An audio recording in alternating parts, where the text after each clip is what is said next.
permission to speak. Shadows hide you. I am listening. Our paths converge. So good to see you. Hail to you. Never lose hope. Here, Fred Shaft. I hear you. It has only begun. Fight on, Fred!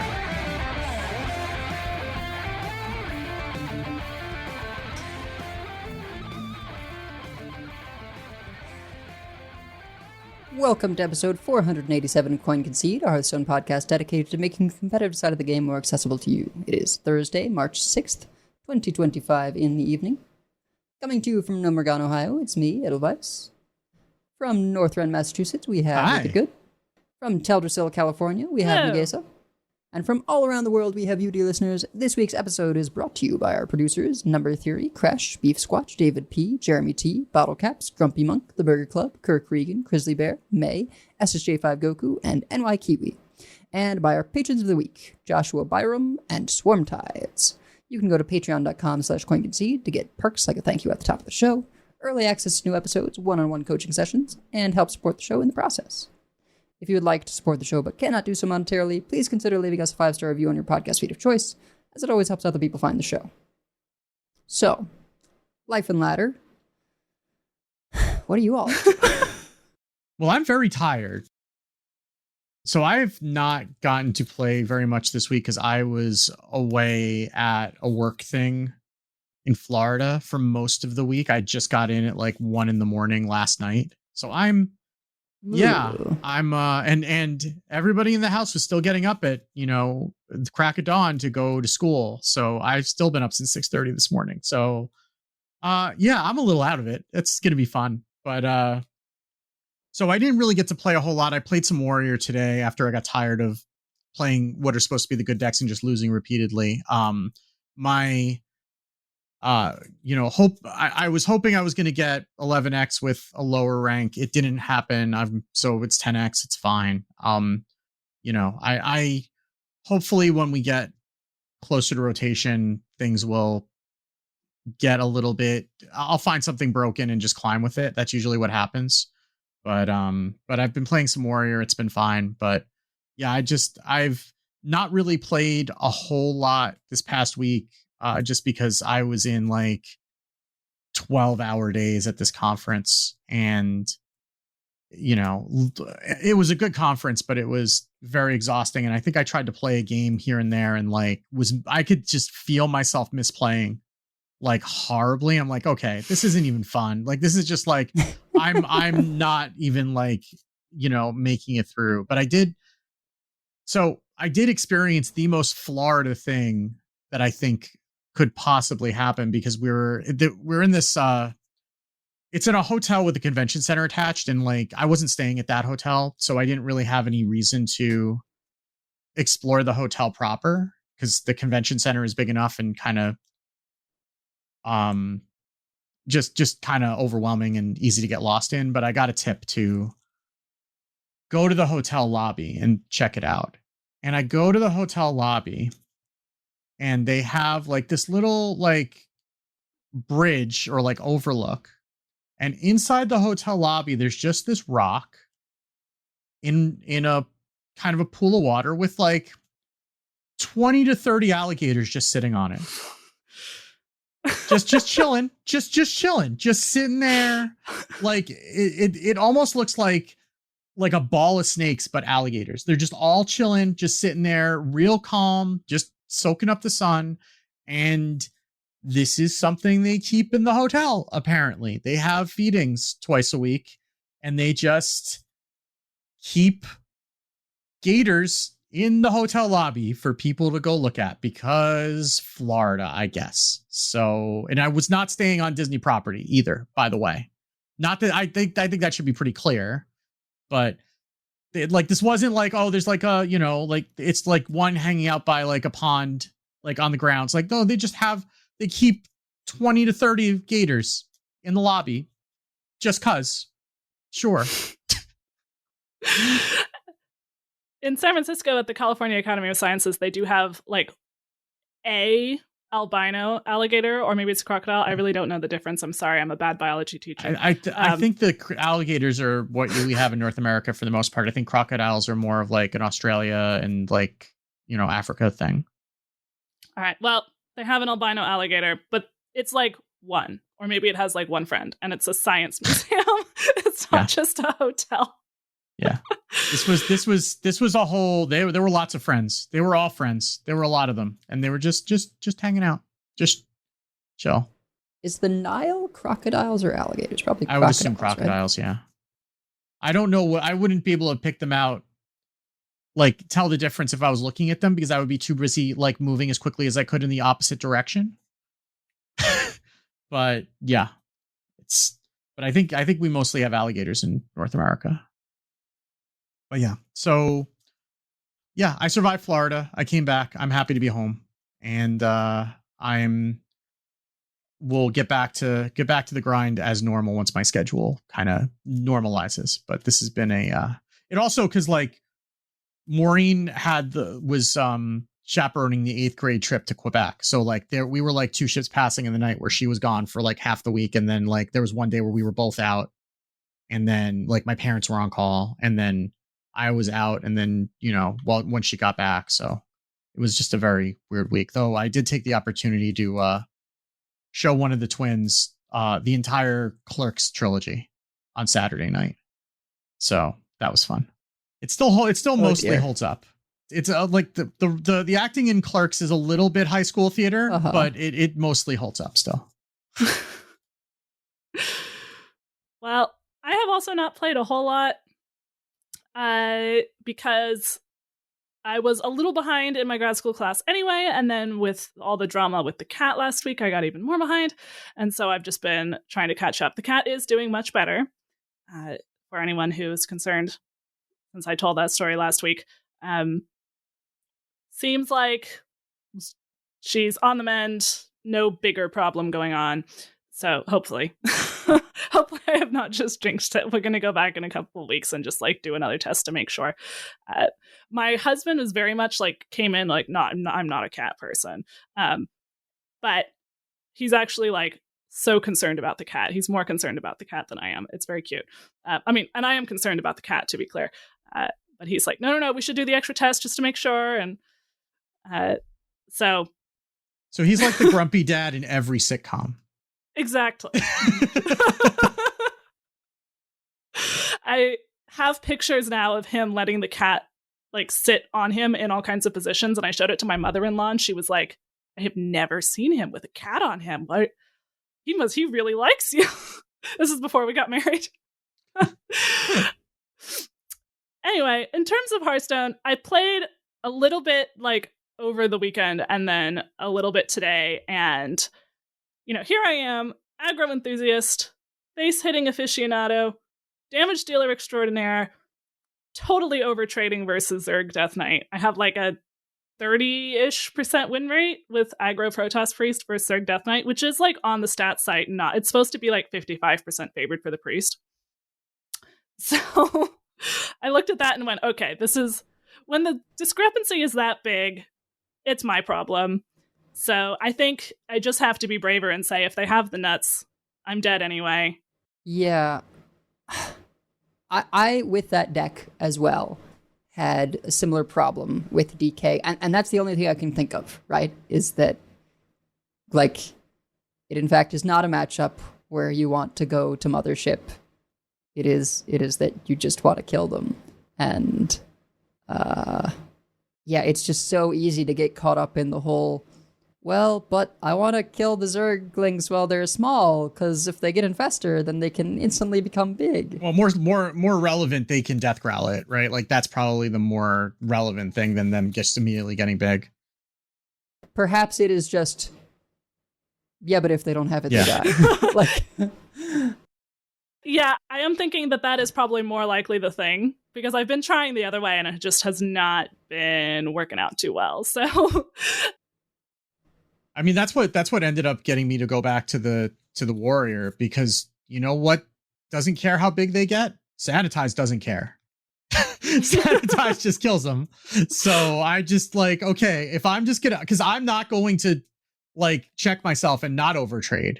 So if I'm just going to trade anyway, I may as well lean into it and just like clear everything, and then it's fine. Play something that really can clear everything. Yeah, somehow I got my control player brain turned on. Also, we had I wanted to clarify. We had a question over on Reddit on what is a Franken meta, because we've been saying Franken meta every week for a few weeks.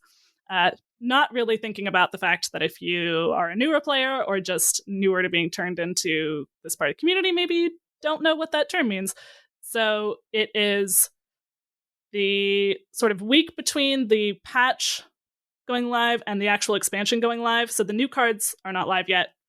And rotation hasn't quite happened yet, but all the unnerfs that they're going to do for the cards that are about to rotate, because they usually unnerf cards going to wild, those have all happened. So the meta is this Frankenstein monster of like soon to be wild cards and the most recent year's cards. And it's kind of a nutty temporary meta. This should be during the same week. I think exactly the same week that we're going to have the pre-release brawl. So it's not like you can play the new cards anywhere but the pre-release brawl during the Franken meta. But that is what we mean when we are talking about that. So thank you, Jillabit, for pointing that out for us. Yeah. And I guess we should add, like, the reason that they do this is because they don't want to release the patch at the same time that they're releasing the expansion. Because they don't want to have that many people hitting the download and slamming the servers, but also because then it gives them like a week to burn in the patch and make sure that everything's going to be okay if there are any issues. So like they will like roll out the patch ahead of time so that like on 1 p.m. Eastern on the day of release, you just log in and everything unlocks. But in order to do that, they have to make all the card changes in the client ahead of time. So that's why they're making all these changes so that they're in place for rotation. So that's when we kind of get this weird, like, free for all meta. And it's also just kind of like giving some of those cards a last hurrah before they rotate out of standard anyway. Yeah, it's kind of fun to have something a little bit different right before rotation when everybody's kind of waiting for rotation even more than they are right now. What have you been up to, Edel? Well, oddly enough, I have been playing Druid, not like a real Druid. Do we need to schedule a wellness check or like? So here's the deal. I've been interested in the possibilities of things with Ysera, and that's taken me to a couple of places. One was a sort of like straight up dragon druid, which was pretty fun and could sometimes get there because people forget about that dragon that makes a board of taunts, and sometimes a board of taunts wins the game. But a testament to just how explosive and board cleary things have gotten, like facing, the Protoss priests and the Zerg DKs and stuff, right? Like, it's very easy to not keep up, even when you're doing, like, refresh 4 mana crystals with my taunt into other stuff. And, like, you can get a lot of ramp with the Dragon Whelp and New Heights and stuff, but I pretty much always have to use Gift for swipe. Yeah, like, the things that were powerful dragon deck just, like, aren't. Except for Dragon Golem.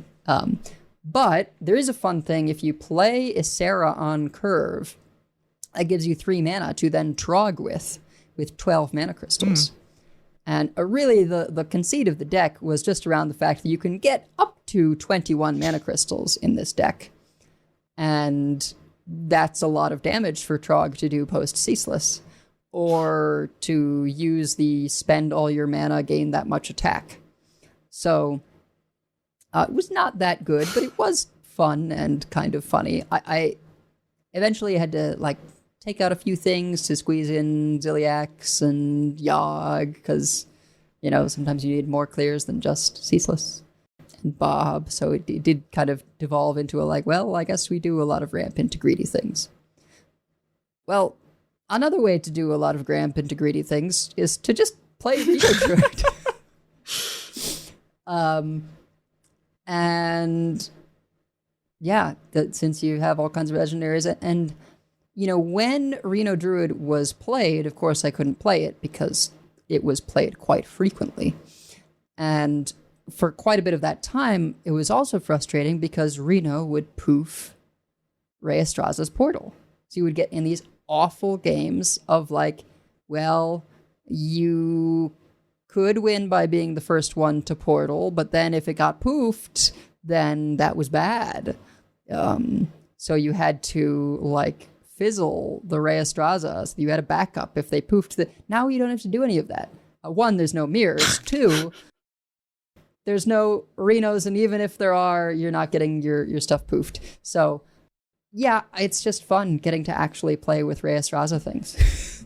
I think I did play against the non-Reno version of that today because I should mention that Warrior plays Odin again, and they bobbed my Odin and then played the other half of the Forbidden Fruit that gives you double your mana in armor. That's kind of that, like, I can't even be mad. Yeah, I think I looked down and I looked back up and I was at 7 life. I was like, which way did the truck come from? Mousing over the history. Yeah. I did seriously debate whether it was worth like having a forge card to do Ignis to like try and hit Wind Fury.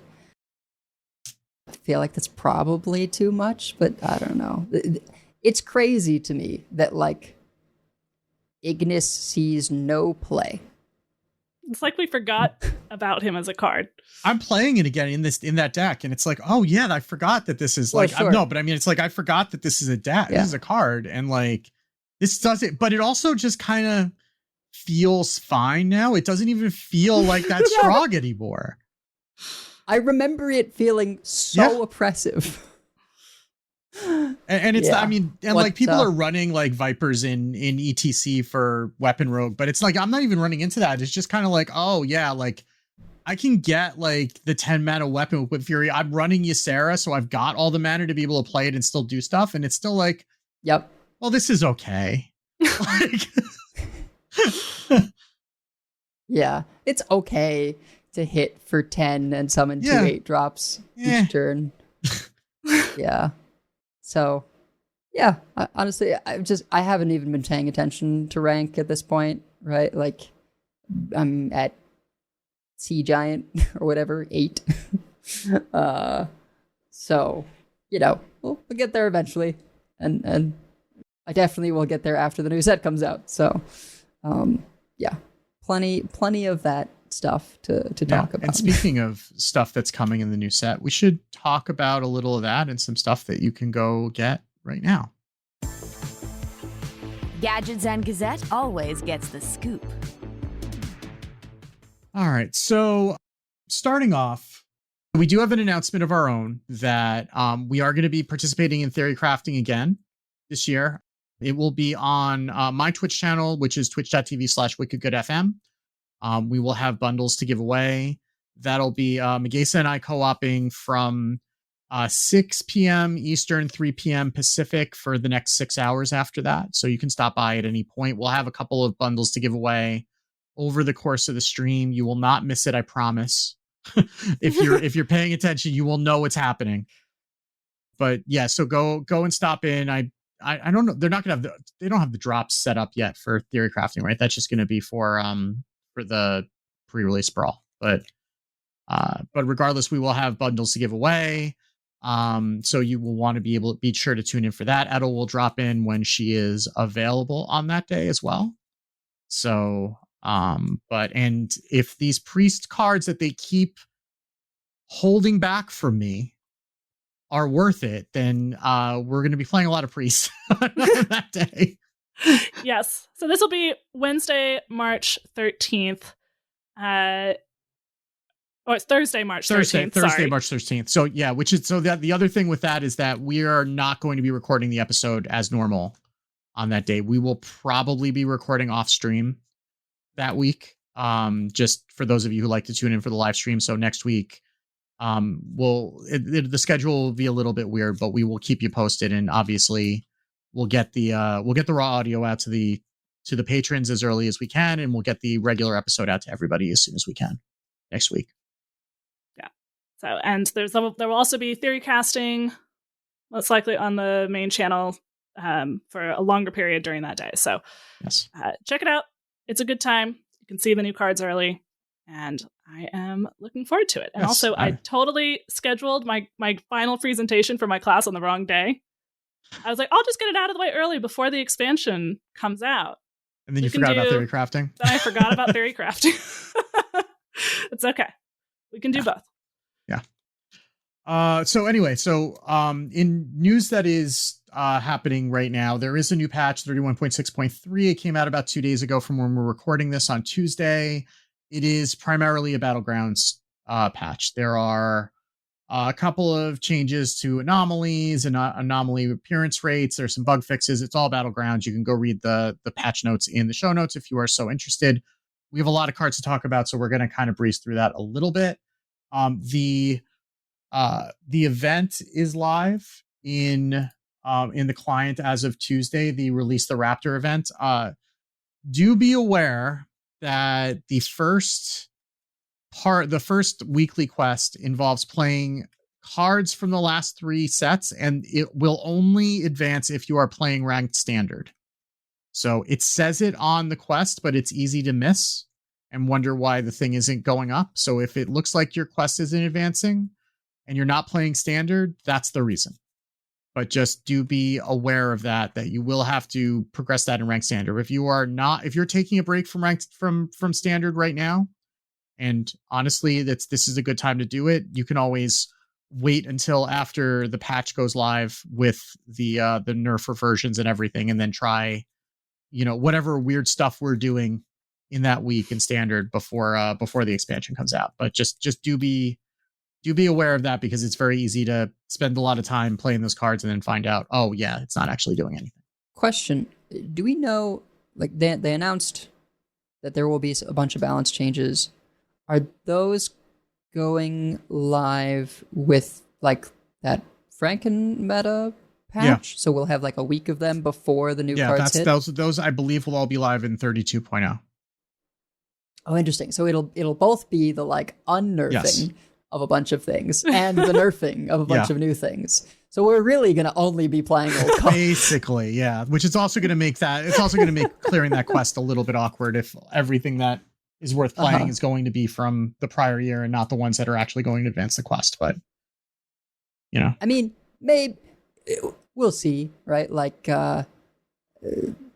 Great Dark Beyond, the StarCraft stuff was very pushed. So it's possible that like maybe but they're also probably going to nerf at least some of the StarCraft stuff that was pushed. Well, right. I know, but the degree of nerf we are unaware of. And there's still going to be, you can still play New Heights. You can still play Orbital Halo. You can still there's like cards that are supports in every class. Just play Ziliax a million times. You'll be fine. No matter how they nerf Ziliax. Yeah. You can still just play Ziliax, I'm sure. Yeah. I don't know what they're doing, but I'm positive of that. We'll always have Ziliax, yes. Rotate Ziliax. So we also have a couple of quick shop updates. So one of them is very interesting because it is Lubu Arthas, which is a Death Knight skin. It is, first of all, the one thing that's unusual about it is that it's immediately available for gold. This is a constructed Death Knight skin. So you can get it for $6.99 USD or 1,000 gold. This was a Battleground skin for Arthas in Battlegrounds that they have ported over to Constructed, which is why they're offering it immediately for gold. It doesn't really come with any new voice lines per se, but you do get a Battlegrounds only portrait in Constructed, and which I don't care about this portrait specifically. I care about all the banger Xyrella skins that I've been waiting for from Battlegrounds that I want to see in Constructed and use in Constructed. So I'm hoping that that's going to open the door. Yeah. So many like Xyrella ones. There's other ones too. There's a lot. I feel like there was a Rakara one that I was like, wait, no, that's only Battlegrounds. Why? Yeah. So there's some good Rakara ones. There are some good like Murloc Holmeses and Yeah, like a bunch of ones that they could open up and just make available. Give me something to. I'll spend my gold on that instead of cards if that's what you need me to do. But if that's what we have to do, so that is there for you. Just as a PSA, there are also a few other a couple other portraits that are available for gold for the first time. You have Mummy Morgul or Shaman. These are all $6.99 USD or 1,000 gold. You have Deathcore Deathwing. He's got a guitar, and Sea Dryad Lunara from, I believe, Sunken City. So, and that's a druid portrait. So, if you're interested in any of those, go and get those while you can, while they are available in the shop. And yeah, that's news. We got 5 classes of cards to talk about. So we're saving as much time as we can for those. So let's just get right to it.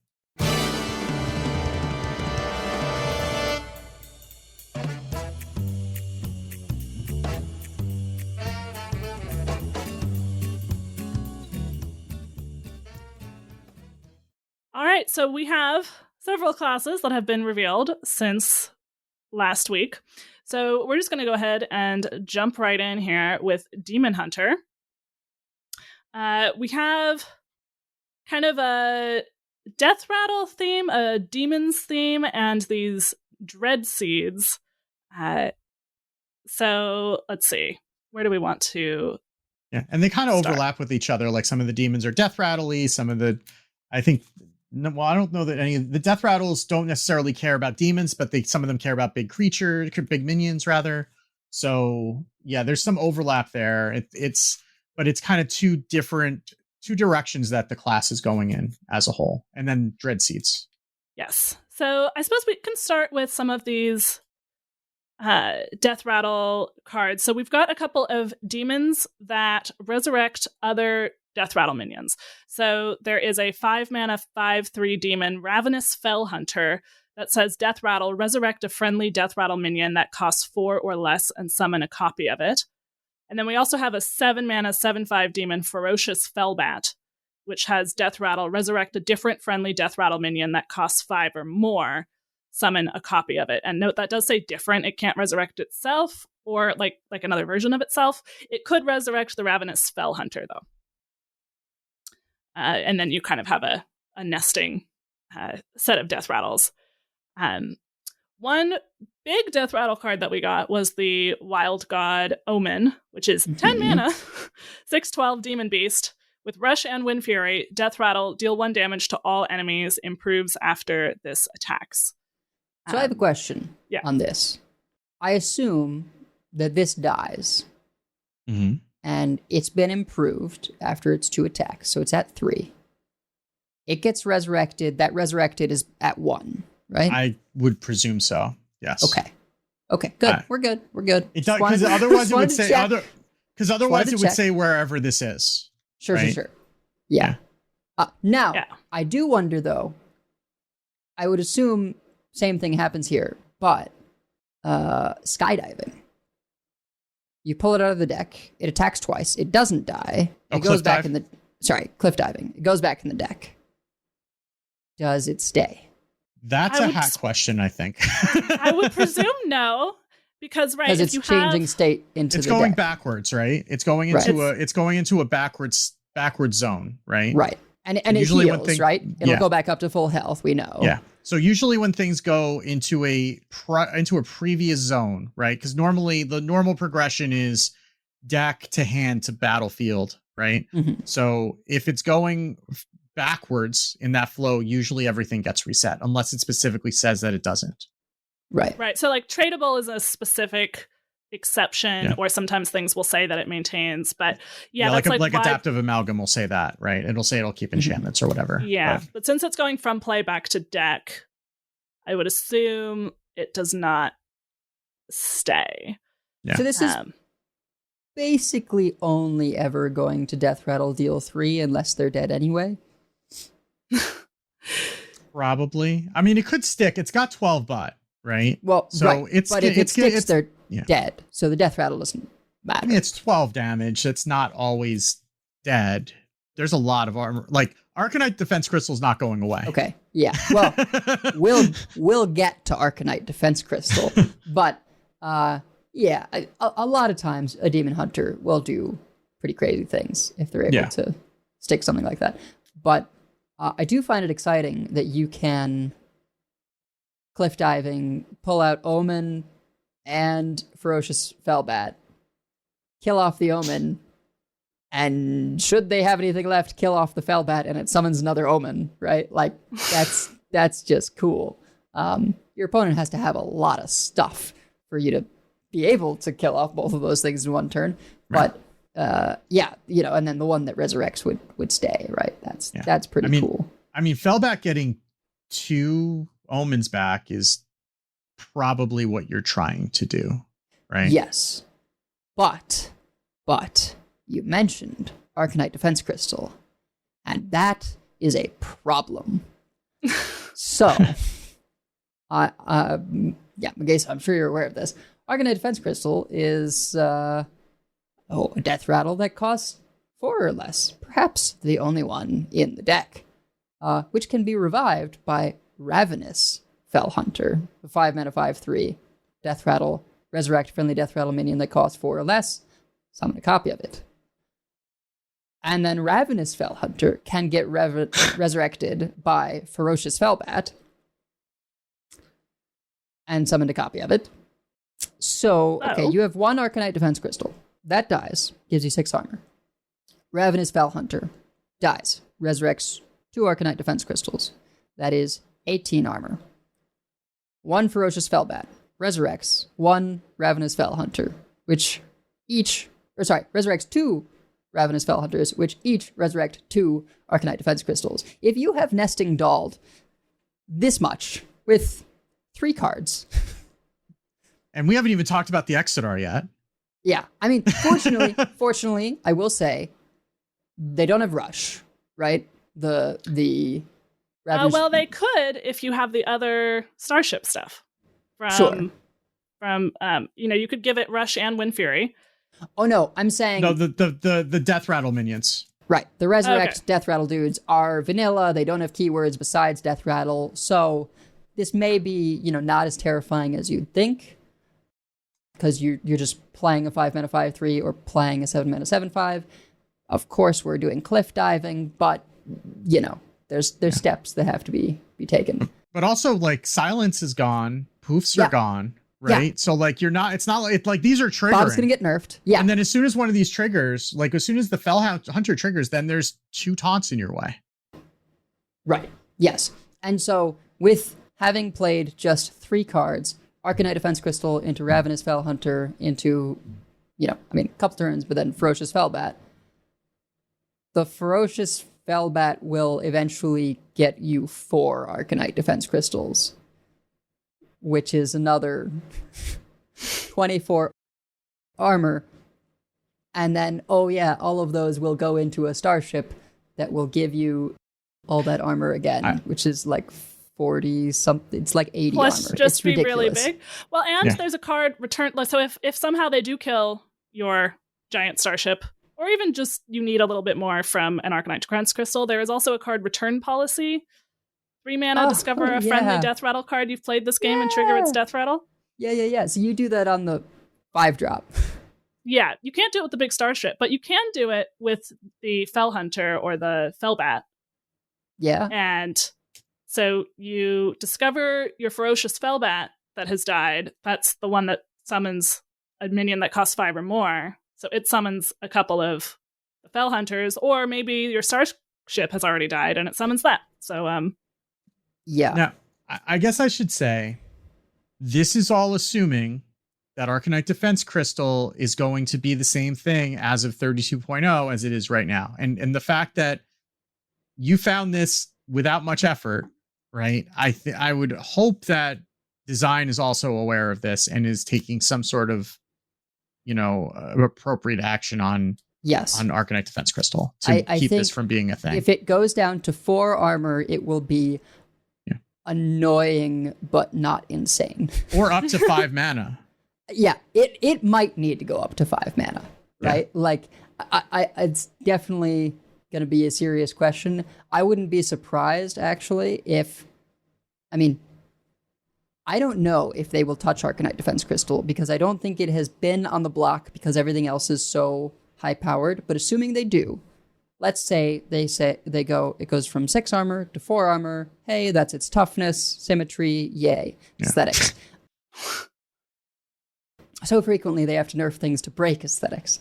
But that is 2 fewer armor, or 2 less armor on each part. Big deal. Yeah. That might not be enough. Like, it is very possible that this interaction is so potent. Like, unless things are able to be fast enough, or if there's some relevant silence. I don't know, maybe the tradable silence is staying, but that's not a good place to be in if people need to pull that out. If we have to run 2 copies of that, then there's something that's very not wrong.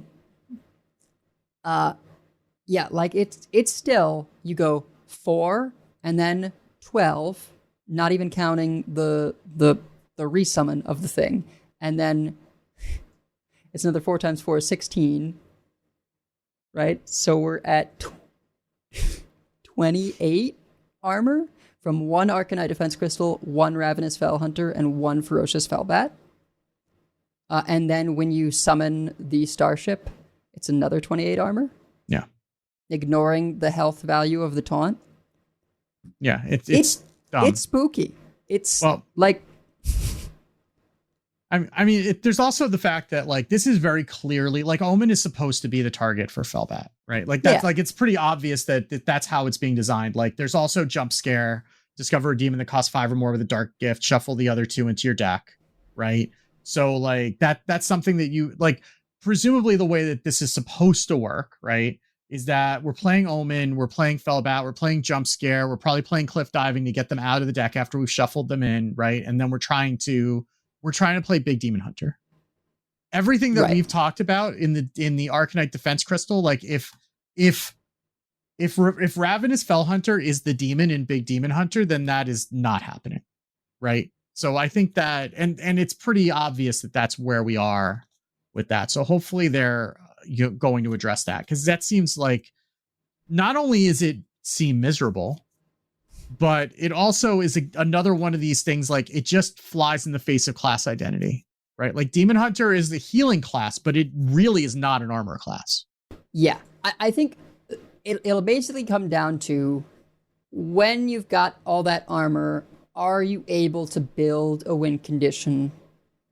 And if you are, then it's going to be a serious problem. I mean, it's so big that Exodar for attack might just win you the game. Yeah. Well, or you Exodar and say, okay, gain me double the armor of this thing, or give me all the pieces back, right? Yeah. Yeah.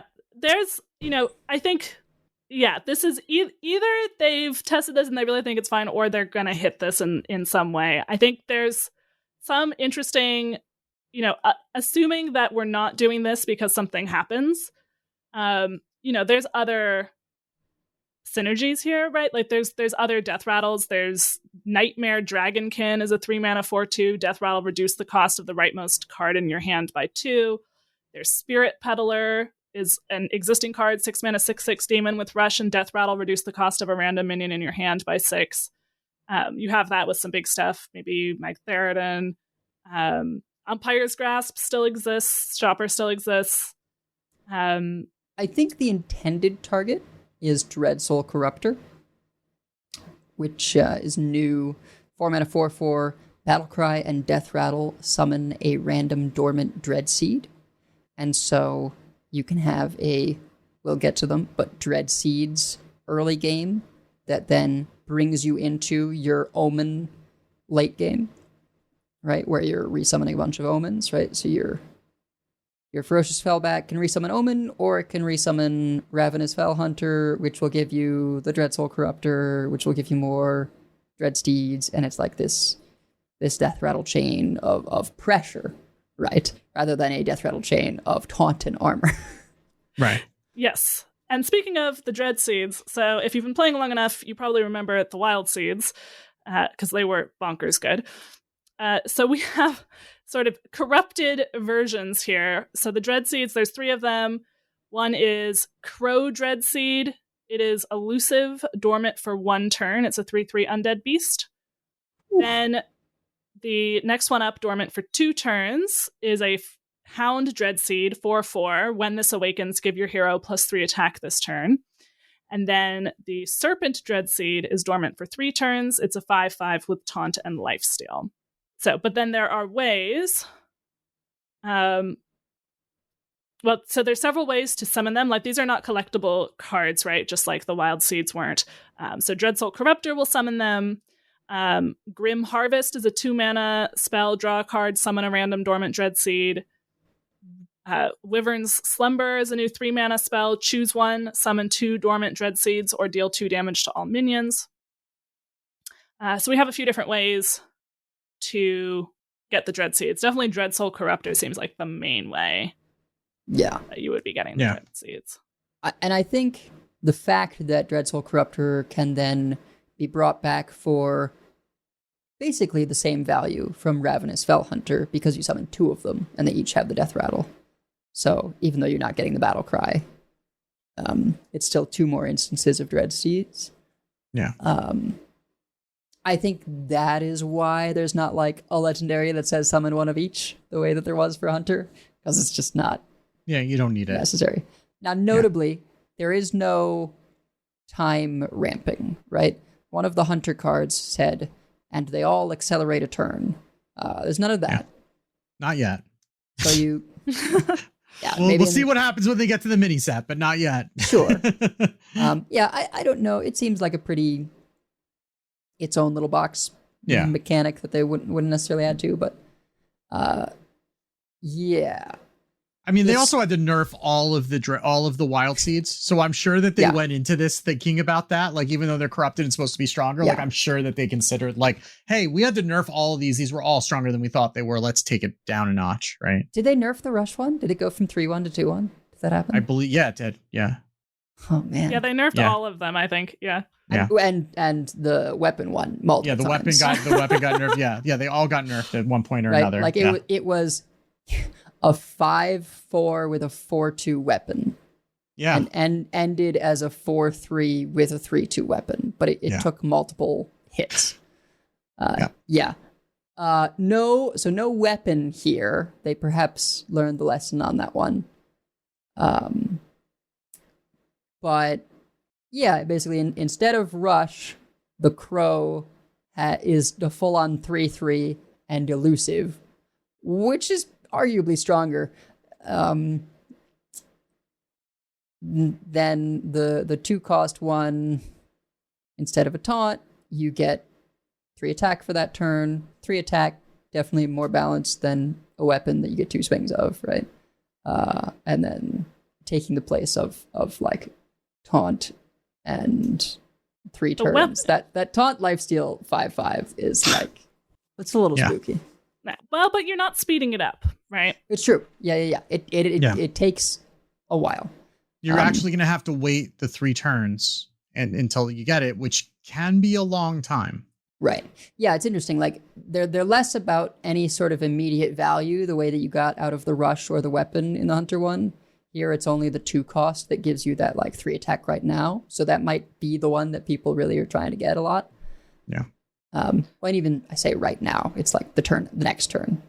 But yeah, stats-wise, I mean, 3/3, 4/4, 5/5, like, they're chunky.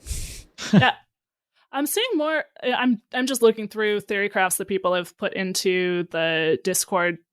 Someone had kind of a clever thing where they're like, well, we're playing like Magtheridon, for example, so we could just play Shaladrisil, and you can actually discount it with Clearance Promoter, a Whizbang card with Death Rattle, reduce the cost of 2 spells in your hand by 1. That makes it easier to corrupt.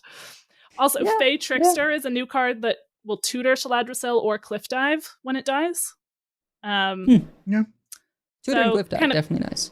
Yeah, tutoring the Cliff Dive, that part feels to me like it's definitely plausible.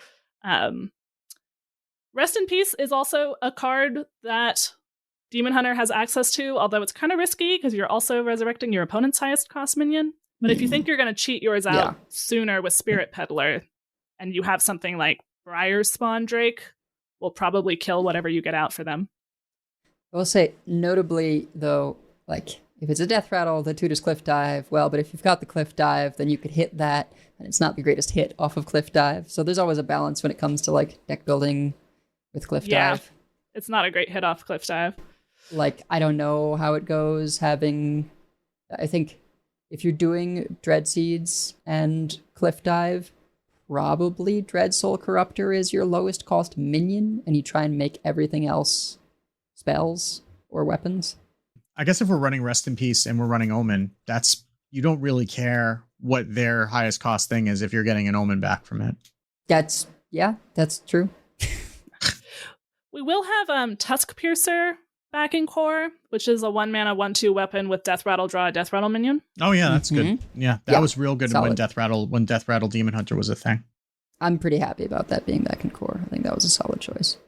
Yeah, then that's just, 1-mana 1/2 weapon, solid to begin with, and then even if you have a few Death Rattle minions, like, it's just draw, but it's tutored draw. So Anyway, there's plenty to be theory crafted here. I do like the design. It's very possible that the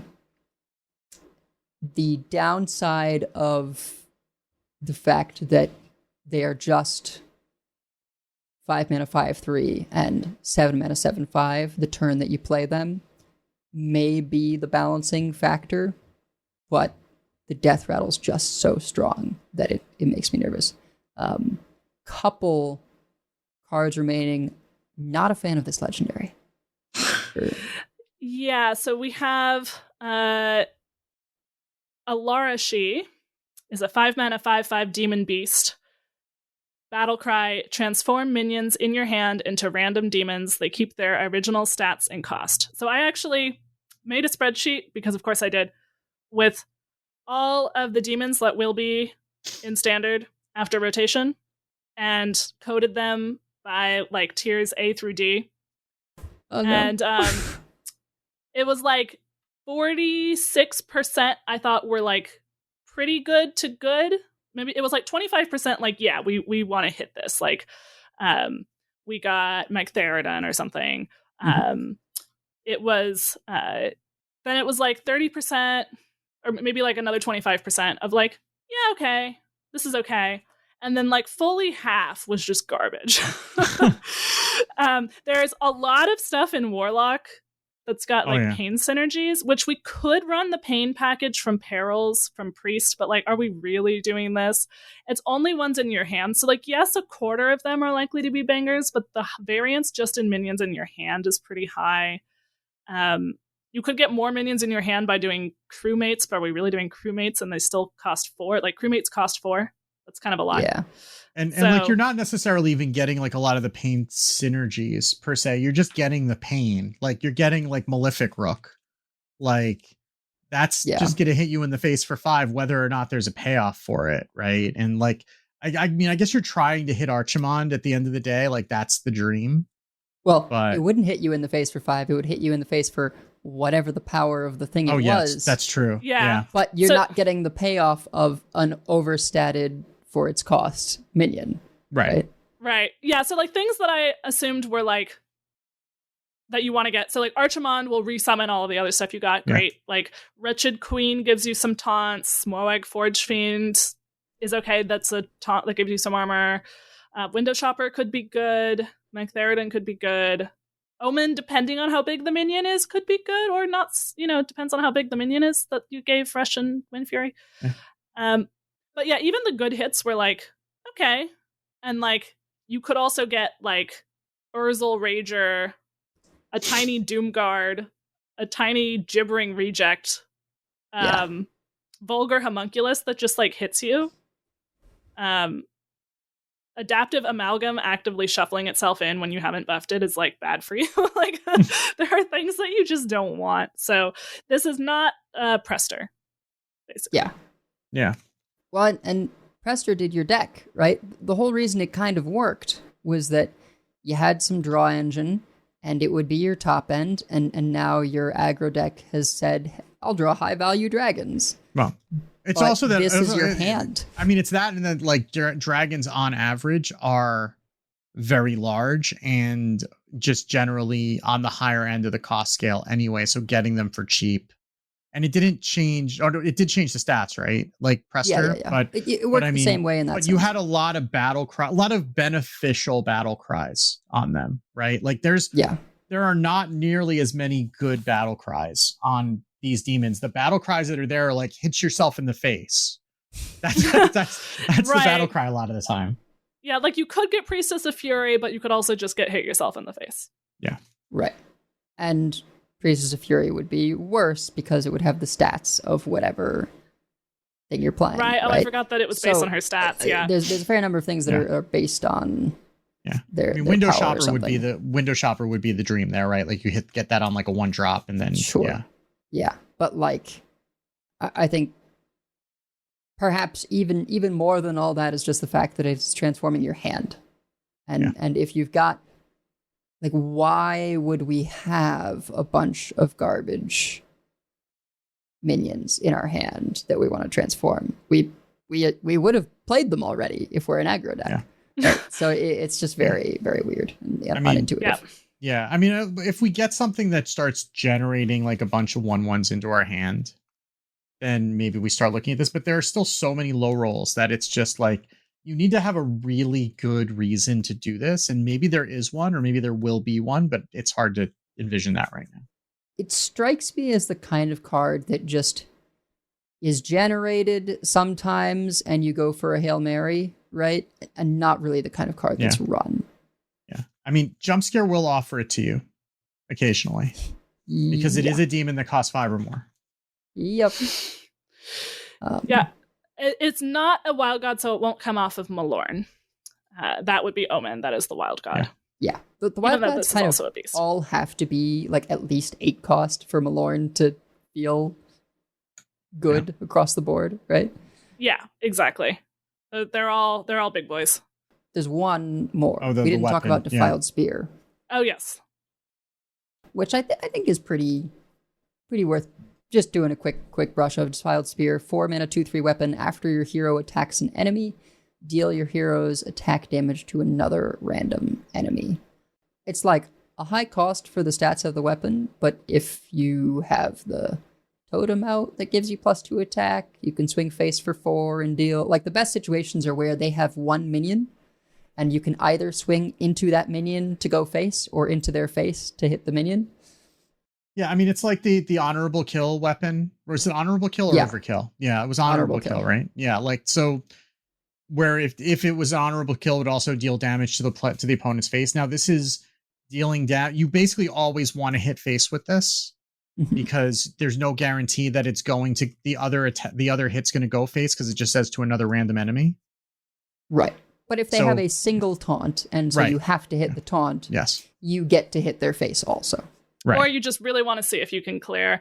You know, this works really well with the Hound Dreadseed that gives you +3 attack. It has 3 durability, so you have 3 turns to get that. It does seem kind of suited to that. And you're getting that at start of turn too, so you're not having to pay for bumping up your attack in order to be able to get that additional. Because like 4 mana for a 2/3 weapon is a lot if you're not able to make that more than 2 attack. Yeah. Yeah, I think you have to kind of build with it in mind, but in those circumstances, it seems strong. Yeah. Yeah, there were people who were building sort of pain, aggro, demon hunters with Defiled Spear. Okay. And or pirate stuff. So I would play something like that. All right. Regular hunter. So we knew about the imbue hero power for hunter already, but as a reminder, it is Blessing of the Wolf. Give a random beast in your hand +1 attack. It costs 1 less. When you upgrade it, it will give a random beast in your hand +2 attack, and it will cost 2 less. So both numbers upgrade every time. So that is important for understanding what we have. And so we have several things that kind of go along with the imbue. So the things that will further imbue it, there's Exotic Houndmaster, 2 mana 2/2 Battlecry, draw a beast and imbue your hero power. We have Umbra Claw, which I think was already revealed, but it's a 4 mana 5/2 rush, Death Rattle, imbue your hero power. And there are also things that synergize with like costing less, and if a major way that you could get them to cost less or to have more attack, which some of them care about, is through the imbued hero power. So Verdant Dream Saber is a 5 mana 4/7 beast with Battle Cry. If this costs 3 or less, attack 2 random enemy minions. And Mythical Rune Bear is a 4 mana 3/4 beast with Taunt, Battle Cry. If this has 4 or more attack, summon a copy of this. So both of those benefit from having been hit by the imbued hero power. Yeah. I mean, it's hard to evaluate imbue because we just haven't played with this, but they definitely seem like pretty strong hero powers. It's going to come down to like how quickly we are imbuing, but I think the fact that Hunter gets a class imbue card that is 2 cost, and then there's the neutral one that's 2 cost, so you can get that hero power very quickly. And then there's it's also there's the neutral 4-drop and then the Hunter 4-drop in terms of imbuing for a second time. I think it could ramp up quite reasonably, and as soon as you just have it at all, you can turn on Mythical Rune Bear, right? Because it just needs 1 attack. Yeah. Plus the 4-cost imbue is a beast, so it benefits from having been imbued by one of the other ones. Yeah. I mean, your Exotic Houndmaster could draw you your Umbra Claw, right? So I feel like, the hero power itself for Hunter is slow until you get to a certain level of discount, right? Well, but it also, it discounts itself, essentially. The first time you're essentially, it depends on which beast you hit, I suppose, whether you can use it that turn. Right. But, if you are able to get it rolling, then it pays for itself quite well, so. And this is going to incentivize you to run a small beast package with beasts that you really care about. Goldrin is an obvious one. It's discounting it, right? Mm-hmm. And allowing you to get Goldrin is the legendary that we talked about last week. 9 mana, 9/9 rush, friendly beast, deal double damage. You're never paying retail price for that. Yeah. You are always paying for that with coupons. So, but you also have Patchwork Pals, right? So you can get all of the animal companions down to free. I would assume it may be bugged because these things usually are at launch, but I would assume that once you get it discounted to 0, it doesn't get discounted further. It doesn't get hit further, right? So even if you're just hitting each animal companion once, right? A free Huffer that does double damage and is buffed with attack. Actually, it could get hit multiple times because you're buffing not just the cost, but also the attack. That's actually an interesting question. But if you have a Huffer that goes face and costs 0 with a Goldrin, that's a recipe for victory. Yes, absolutely. I think that's kind of the way to go. It was looking at Cook of Sidisi's, and it had a modest Discover package, and I kind of said hey, maybe even though we don't run Niall, right, because you have the imbue stuff you want to be doing, but maybe we still run the Draenei that copies your Discovers, so that if you tracking or bird watching into an imbue card, you can get a copy, right, and get that rolling all the faster. It seems like, to me, a lot of times the pattern is going to be you imbue, and once you've got 3 or 4, depending on the class, that's when you start actually using the hero power. And you can also run detailed notes to discover a beast that costs 5 or more without having to run it. And that's something that would benefit from Rengari's Scout as well. Yep. Yeah. I guess it's kind of a tricky line you're going to have to tight walk here, because if you run too few beasts, then your hero power does literally nothing at a certain point. But if you run too many, then you're spreading it around. You're not actually getting the things you want to discounted, and the things you want to buffed. So it's going to be interesting to see what that balance is to make sure that you have enough beasts to continually get value out of the hero power, but not so many that you're not actually advancing your plan. I mean, I think there's multiple, like, there was a density of beasts you'd be okay with hitting. So, like, King Plush with a hugely boosted attack just sends, like, poofs a big board, and there's not a lot of poof effects going into this new meta. Yeah. So having a giant King Plush that returns all minions with less attack than this to their owner's decks. I mean, they're not quite poofed because they're in the deck, but, like, gets them off the board with no death rattles. And it's charge. Theoretically, you might be able to have Goldrin and that at the same turn if it's really gone late and you need to punch through a bunch of armor. Tyrannosaurus is the rush death rattle, deal 7 damage to a random enemy. Yeah. Well, and it might be worth running the card from the rewards track, right? The Discover a Beast with a Dark Gift, right? And Nightmare Lord Xavius, right? Discover a minion from your deck, give it a Dark Gift. So that would give, like, more Discover things to go with the Draenei, and also potentially, more beasts, right? To use with the hero power. Yeah. It'll be an interesting sort of push and pull, but we still have Mystery Egg in case we, then that gets beasts into your hand and discounts them further. Yeah. And is not a beast itself. Yeah. And it gives you copies, right? It's not actually drawing them, it's giving you copies. And Sasquatch could be potentially interesting here too, as something that you could discount, play Goldrin, do the things, then have a turn where you have a discounted Sasquatch. The following turn, you play the Sasquatch for, 2-3 mana, get the Goldrin down, and then have the rest of your mana to do whatever else you're going to do with it. That's also potentially a possibility. Yeah. Actually, I'm realizing, I suppose with Goldrin and King, you have to play King Plush and then the Goldrin. I was like, you can play Goldrin. But that works equally well because you can just play Plush, not attack, play Goldrin. Yeah. That's fine. I'm sure there will be some people who try out the touring into warrior for hand buff things as well, right?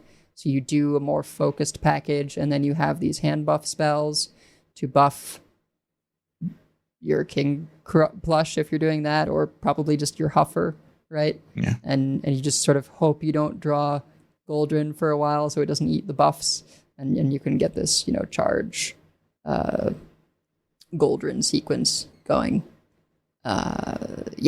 It's spooky stuff. But the support cards, I think, kind of point to that sort of narrow beast package, because there's a bunch of, like, spells and a weapon. Yeah, well, then we have a legendary that cares about, like, smaller spells. So we have Brawl Beer Mantle, 5 mana, 3/5. After you cast a spell, summon a random animal companion. And then we have some, like, I guess, little to mid-cost spells. So 2 mana nature spell, Amphibian Spirit, give a minion +2/+2, and Death Rattle, give a friendly minion +2/+2, and this Death Rattle. So it's the top hat, I guess. Yeah. We've got Spirit Bond, which is 3 mana. Deal 3 damage to a minion. If that kills it, summon a 3/2 wolf with rush. So it could be good versus an aggro deck. I could also see places where it's a little dead in hand. I mean, we've seen like 2-for-1 types of cards like that in Hunter before, and they've generally seen some play, especially in a 4-set meta. Yeah. And you want some sort of spells that are not your, because you don't necessarily want to be running too many beasts, so you want something keeping you alive in the early game. This is something that can do that. Point out that Restless Mummy in its time was a 4 mana 3/2 rush with Reborn, so which would give you a 3/1 rush. So Spirit Bond is basically that for 3 mana, right? You deal 3 damage to a minion, and it does have to kill it, right? So it's not quite as flexible, but a lot of the time it's going to be the same thing. They've done this effect a lot of ways.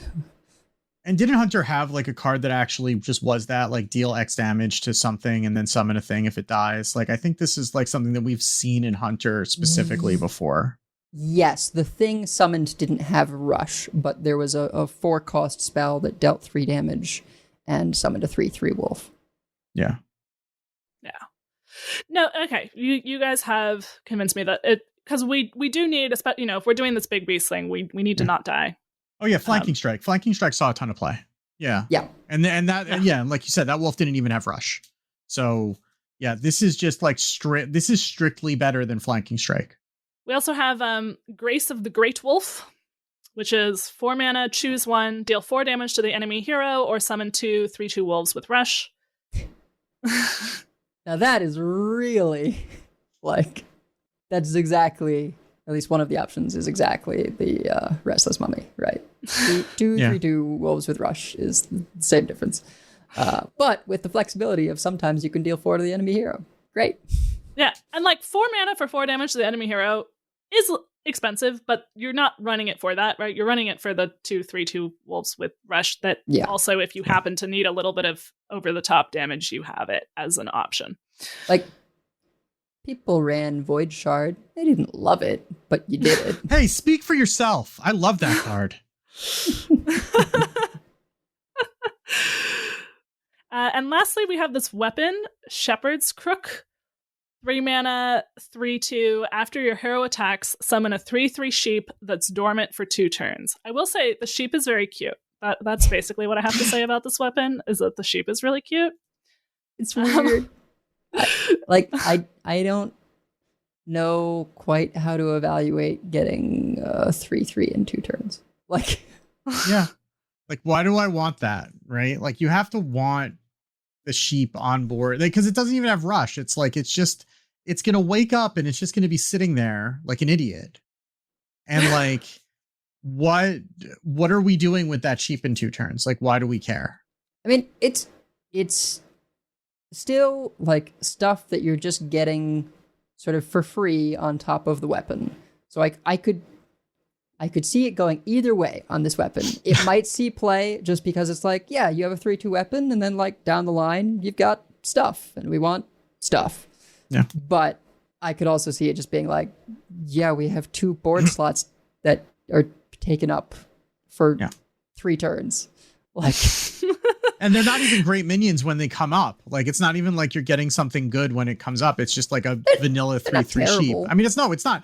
I mean, it's better than a kick in the teeth, sure, but it's like, it's not that much value. I mean, I guess ultimately you're getting 6/6 worth of stats eventually, plus 6 damage, right? I mean, I guess when you look at it that way, it's good value, but it's just like you're having to wait so long, and Hunter's not great at waiting for things. So, yeah. I think it sort of has to be seen as the like, hey, I'm pressuring you, and yeah, you clear this board, but then reinforcements are coming, right? That I didn't even have to pay for. Right. That's kind of the only circumstance I see it kind of working out. Yeah. You were playing this because you wanted to be playing a farming game, but then you decided to play Hearthstone?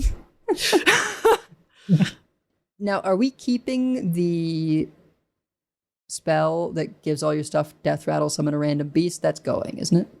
I would be able to tell you if I can remember what the name of the spell was. Okay.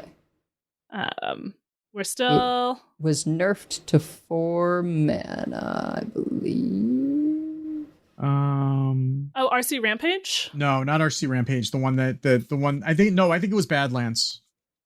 Great. Okay. So yeah, I'm pretty sure it was Badlands. That would have been a circumstance that I thought it would have been okay for, but that's going. Saddle Up. Awesome. Saddle Up is the name of the card. Oh, yeah. That now was that Badlands. I know the name, yeah. it's obvious. Yes. Yeah. Well, it's cute. And isn't that what really matters? It's not what really matters, but it's okay. I'm just looking through the spells we have. We will have Master's Call, discover a minion in your deck. If all 3 are beasts, draw them all instead. So if you have like a curated pool of beasts, but they're like all beasts. Yeah. But not a curator, because the curator is not a beast. Correct. If you're running like Mystery Egg, then you're maybe not running Master's Call. Yeah. But you could probably get away with only beasts and not too many, and then that would like guarantee that you draw them all. Master's Call's only really been played in very specific circumstances where you're able to like get a very specific pool, and then you're basically playing Spell Hunter for the rest of it. And that's not like, even with the new legend, even with Brawl Bear Mantle, like we're not playing Spell Hunter. That's not really what we're doing here. No, we're not playing Spell Hunter, at least not for now. All right, well, unless we have any final thoughts on Hunter. I just looked at what the next class is. I've got a lot of thoughts about Hunter that I would like to talk about for as long as possible, so we don't have to talk about Rogue. I think Edelweiss might overrule you. Edel, do you want to introduce this Rogue set here? Yeah, so half of it I hate and half of it I'm into. Right? We already talked about Ashamain, who's their wild god. Fill your hand with copies of cards from your opponent's deck. They cost 3 less. I hate it. Get out of here. The weapon, whatever. Let's just very quickly run through the Burgle stuff that I'm not a fan of. So, Nightmare Fuel, discover a copy of a minion in your opponent's deck. Combo with a Dark Gift. Sure, whatever. Mimicry. Also a 1-mana spell. Your opponent draws 2 cards. You get copies of them. Okay. And then Tricky Satyr, 3-mana 4/3 demon, battle cry, get a copy of the lowest cost card in your opponent's hand.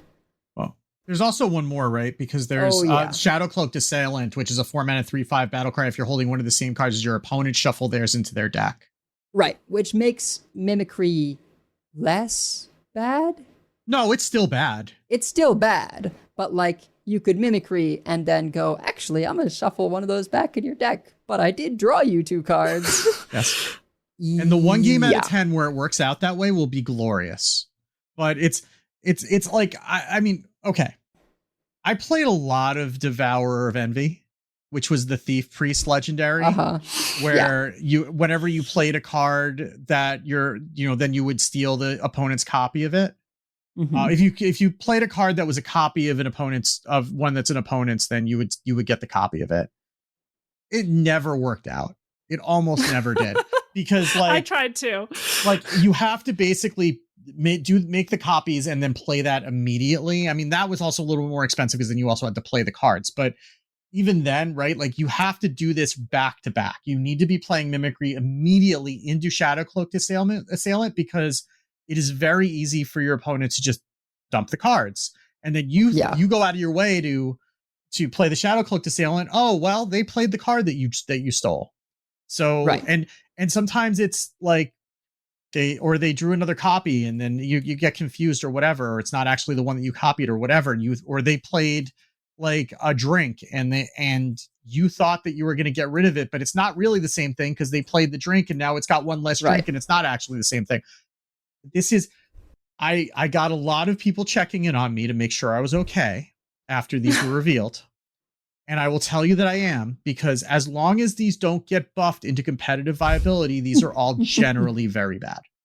Nightmare Fuel is probably the best out of them. Yes. More because it says Dark Gift on it than anything else. Exactly. It's just basically like discover a random card that happens to be in your opponent's deck and put a Dark Gift on it. Right. So there's multiple things, right? It's the fact that whereas Mimicry is essentially random because it's off the top of their deck, Nightmare Fuel, you discover that minion from their deck. So you're gonna pick the best one, right? And you discover it with a Dark Gift. And it's 1 mana, so it could just slot in things and be annoying, right? Yeah. I could see worlds where you don't run any of the rest of this package, but some decks will run Nightmare Fuel because if there's any kind of deck that doesn't run that many minions or runs like 1 really strong minion, like you could just hit good stuff and it'll be better with Dark Gift. But also these 1-cost discovers are only really played when they're a very narrow predictable pool, like Stick Up, right? That's generally when you see those when it's going to be, because this is going to be much more unpredictable, and a lot of cards in a lot of these decks are synergy pieces. Ideally, we're going to be moving away for some of these generic neutrals, right? That are going to be in every deck. And then you're going to be hitting a lot more synergy pieces. And those are generally less useful to you if you're just getting one of them and you don't have the whole deck to build around. It's going to be meta dependent, right? Because if they're a deck with a lot of minions, then yeah, it won't be so reliable. But there might be certain instances in the meta where like, yeah, you can pretty consistently get whatever their big bomb is, right? or particularly if you're up against something more controlling that does run fewer minions. There are words where I can see all that. see that. Yeah. One thing that Shadowcloaked Assailant does have over that Priest Legendary you talked about is that it just has to see anything that's the same, right? If you're holding one of the same cards, it doesn't care what it is. So you could potentially, do your 1 cost, reduce the next thing by 3 to play Ashamain for cheaper, and then figure that, like, well, if they run a bunch of 2-ofs, and I've filled my hand with copies of things from their deck, we just play Shadowcloaked Assailant to shuffle a few things. And here's where it could get annoying. If you combine some of the other package stuff, the bounce stuff, with Shadowcloaked Assailant. Now, yeah, I think still I feel similar to you, Wicked. I'm somewhat okay with these burgle things because they look pretty bad. And so that's fine. But I'm quite excited for the rest. We have... I'm going to build up to it. All right. Twisted Webweaver. 1 mana, 1/3 beast. Whenever you play another minion you've already played, draw a card. Now, did we get clarification on whether it has to be like you have bounced something and you replay it, or if it just checks the name? I believe it checks the name. What I read is that, I think this was Hat that said this, that it works like Questrogue. Sure. Okay. Great. Yeah. So solid card draw engine, right? If you're playing your second copy of something, or if you're doing any bouncing, it's a 1-drop. 1 mana, 1/3. It's not like, it's Northshire Cleric, but not Northshire Cleric. Never go full Webweaver. I think you'll probably be fine. So for Same of Broadcast White, it would be the second copy of a card works, but a different card with the same name does not work. Right. So making copies of the same. So if you like made it, say that you somehow had a power word synchronize. Obviously you don't because you're a rogue and that card is rotating anyway. But say that you had that card, you had played one, then you power chord synchronize it. It's a copy of it. You play it. I think what that means is that would work, but your second copy in your deck with the same name doesn't work. Oh, that does not make sense. I think, and that was preceded by an I would guess. So actually, what I think we need to say is we don't know. Okay. Well, if you want to find out, tune into our theory crafting stream at 6 p.m. Eastern on March 13th, and we'll find. Actually, don't, because I don't want to play Rogue that night, so don't tune into us for that. But anyway, so it'll be slightly worse if it means that like it has to be something you've bounced, but a lot of the set is about bouncing things. So what it is like things like miniaturize. Don't. So like the mini scoundrel doesn't count as the same, but because two it's not scoundrels, the same card. Yeah. 2 5-cost scoundrels would both count as a copy of that card. Yeah. Okay. That makes sense. So it does work like the Rogue Quest. It's just miniaturized doesn't cheat it. Got it. Right. That makes sense. Right. So what are we bouncing? Well, we have a 2 mana 2/3 Harbinger of the Blighted. Whenever this enters your hand from the battlefield, summon 2 random 2-cost minions. So pretty weird there, right? You don't get anything for just playing it, but if the moment you step it, when it enters your hand, you get 2 2-cost minions, which means you can on turn 2 or 1 with the coin, like play this, step it, replay it, have a 2/3 and 2 random 2-cost minions. That's a lot of pressure very quickly. Yeah. And then there's a new bounce spell because we're losing Breakdance. And bounce around. And bounce around, though that has seen very minimal play. 2-cost Web of Deception. Return a friendly minion to your hand to summon a 4/4 spider with stealth. So in a lot of instances, worse than Breakdance, but still a bounce spell, still cheap enough to be prepped. And so looking at that Harbinger of the Blighted sequence we just said, okay, you've stepped it, you got 2 random 2-cost minions. Maybe they're more concerned with killing those other minions than your 2/3, or they can't do anything to any of them. And you've coined that out, right? Then on your regular turn 2, you Web of Deception to bounce it again, get 2 more 2-cost minions and a 4/4 stealth. It could do things. Let's be real. It's Rogue. They're going to prep that out on the same turn. They're not letting you wait a turn to let you remove it. Like that's always going to get prepped out on the same turn. I mean, that's the nuts hand, right? The nuts hand is you go turn 1, coin, Harbinger, step it, replay it, prep, Web of Deception. All their cards are gone, but they have a 2/3, a 4/4 stealth, and 4 random 2-drops. That's going to happen, and it's going to be untrolled, and you're probably going to lose. So, although maybe they wait a turn to like do it with Twisted Webweaver to also draw 2 cards. But and then there's the pièce de résistance. I did not say that right, but the Renferal, the legendary Renferal, the Malignant, 3 mana, 3/3, Battlecry, trap 1 random card in your opponent's hand for a turn. What does that mean? They can't play it. They just can't. The way that like Frozen Over, the Death Knight thing works, where you both draw 2 cards, but then they can't be played for 2 turns. That's what happens. Now it's just for 1 turn, but it is improved for each time you've played this. So I don't know how good this is actually going to be, but there's going to be times where you like play this, step it, play it, and they can't play their board clear.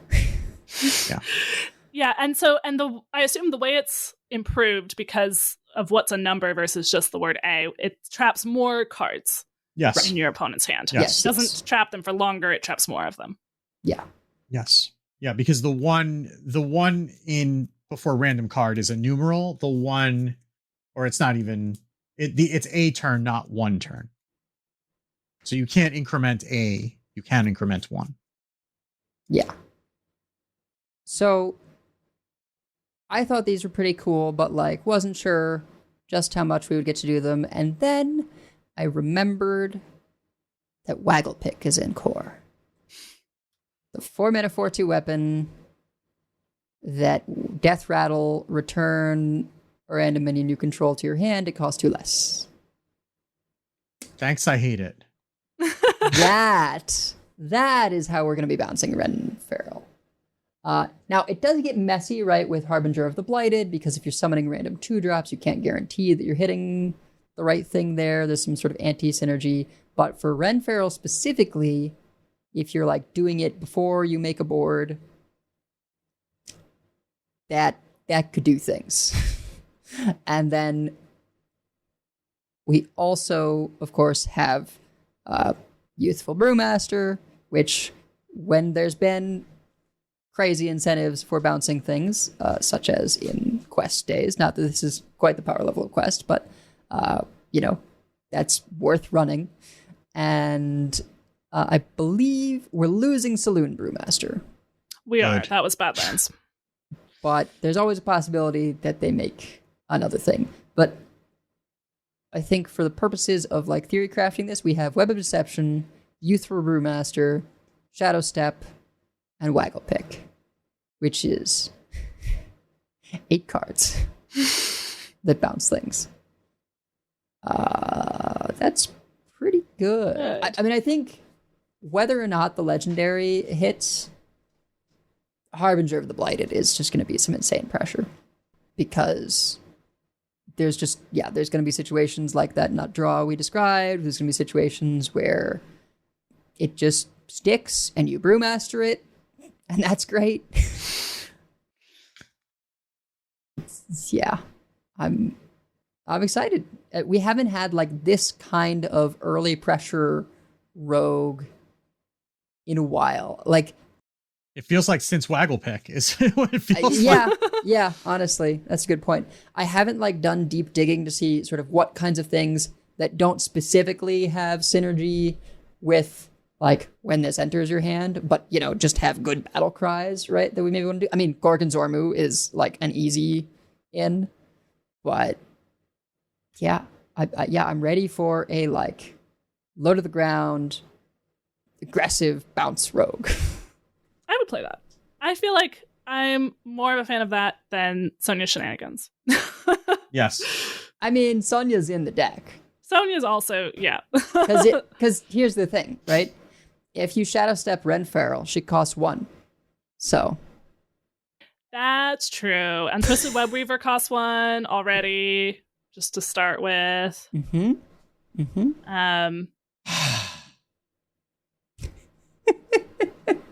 We're like Scoundrel and Sonya just aren't going away. Nope. Scoundrel and Sonya are just not going to go away. I think that's absolutely true. We have Space Rock Collector, 1 mana, 2/1 Draenei Battlecry. Your next combo card costs 1 less. If we have enough, if we have a combo card that we want to do, we could get it real cheap. They buffed Defias Ringleader. We're absolutely playing Defias Ringleader. If we're doing like hit the ground running turn 2 stuff, yeah. Totally. Oh, and you probably bounce Tidal Pupil back to your hand, right? So you use that to get an extra copy of Shadow Step or the Web, and then you use that, and then you bounce that back to your hand with them to get more of them or whatever, you know. I don't think it ends up being worth bouncing it back to your hand, but you would play it just for more bounce effects. Yeah. Yeah. I mean, you might be too fast to contemplate running Tidal Pupil. That's very possible. That's also true. Yeah. But yeah, it'll be very interesting having a draw engine in Web Weaver. We'll have to see kind of to what extent that can go the distance. But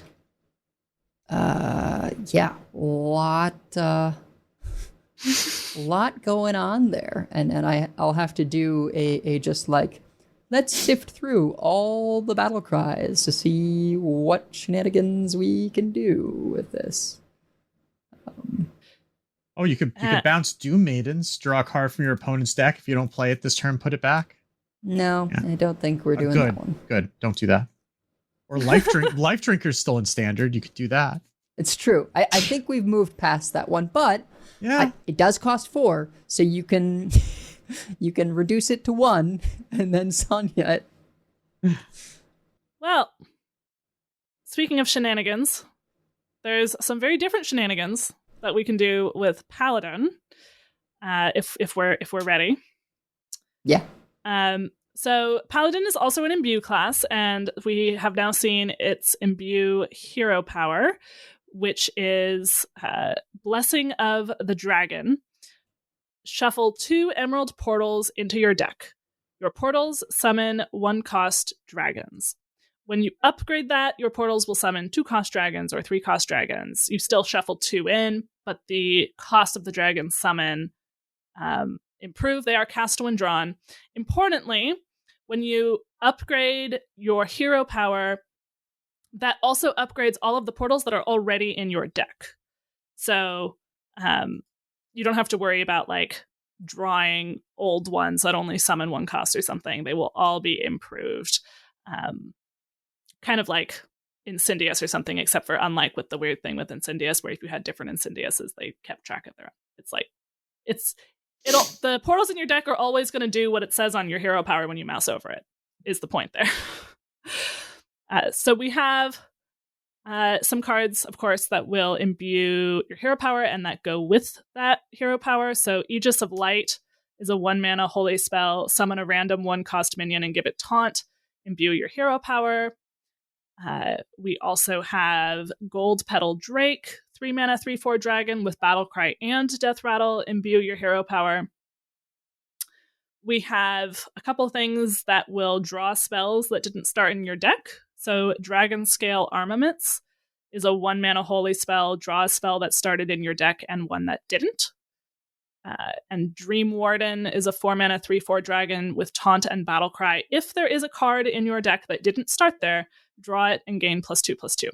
So there's a lot that synergizes with this. If you can get them, you actually don't necessarily want to get them like the imbue too high, but like this, I feel like at the 7 drops or the 8 drops are like pretty solid, and to look at the dragon list. But you don't have to get it that high to get some good dragons that you're summoning. And we also may see other dragons that are worth it after, there may be more dragons that get revealed too. I mean, this is the dragon set. So it's possible, like whatever analysis we're making right now is incomplete because we're going to see more dragons over the next few days that are going to be in standard. Have we not gotten all the neutrals? We have gotten all of the... So it's random dragons, so it could be from classes we haven't seen yet, although we only haven't seen Death Knight and Priest. It's not Discover. Yet. Priest is almost... I would be shocked if Priest isn't getting dragons. We haven't gotten Mage either, right? Oh, and Mage, yeah. And Mage might have dragons. I don't know. I have not seen. So, so there might be additional dragons, but if we... I'm going to do a filter for... 8 actually doesn't seem that bad. Because at 8, you have Draconic Delicacy, which is the warrior's 6/6 with Russian Elusive that only takes 1 damage at a time. That's a solid one. And you also, I mean, Deathwing Mad Aspect is just a 12/12. Yep. You also have Caligos. I don't know if that's rotating or not. If that's going out of core. I don't think it is. I think that's still... Probably not. Yeah, so that's not bad either. 9 and 10 get a little bit... Oh, actually, at 10 you get Briar Spawn Drake, which is the 10 mana 12/7. We ramp to 10 every time. Yeah, we're always ramping to 10. That's what we just want all those, right? We just want to get a whole bunch of those. I mean, Sleepy Dragon's at 9 or something too, and they buff that to a 6/12 taunt. So yeah, and I mean, Deathwing to the Destroyer. I guess is that they just added that back to core. I forget, but no, the card library is still showing. Okay, old core. So if Deathwing the Destroyer is going out and Briar Spawn Drake is the only 10 mana dragon, then you're absolutely ramping to the moon. Yeah, and they actually gave Paladin like a little extra oomph on their imbue, in the sense that everyone's got access to the 2-drop and 4-drop neutrals, but Paladin both has a spell that imbues your hero power that. 1 cost, summon a random 1 cost minion, give it taunt, imbue your hero power, right? There's that one.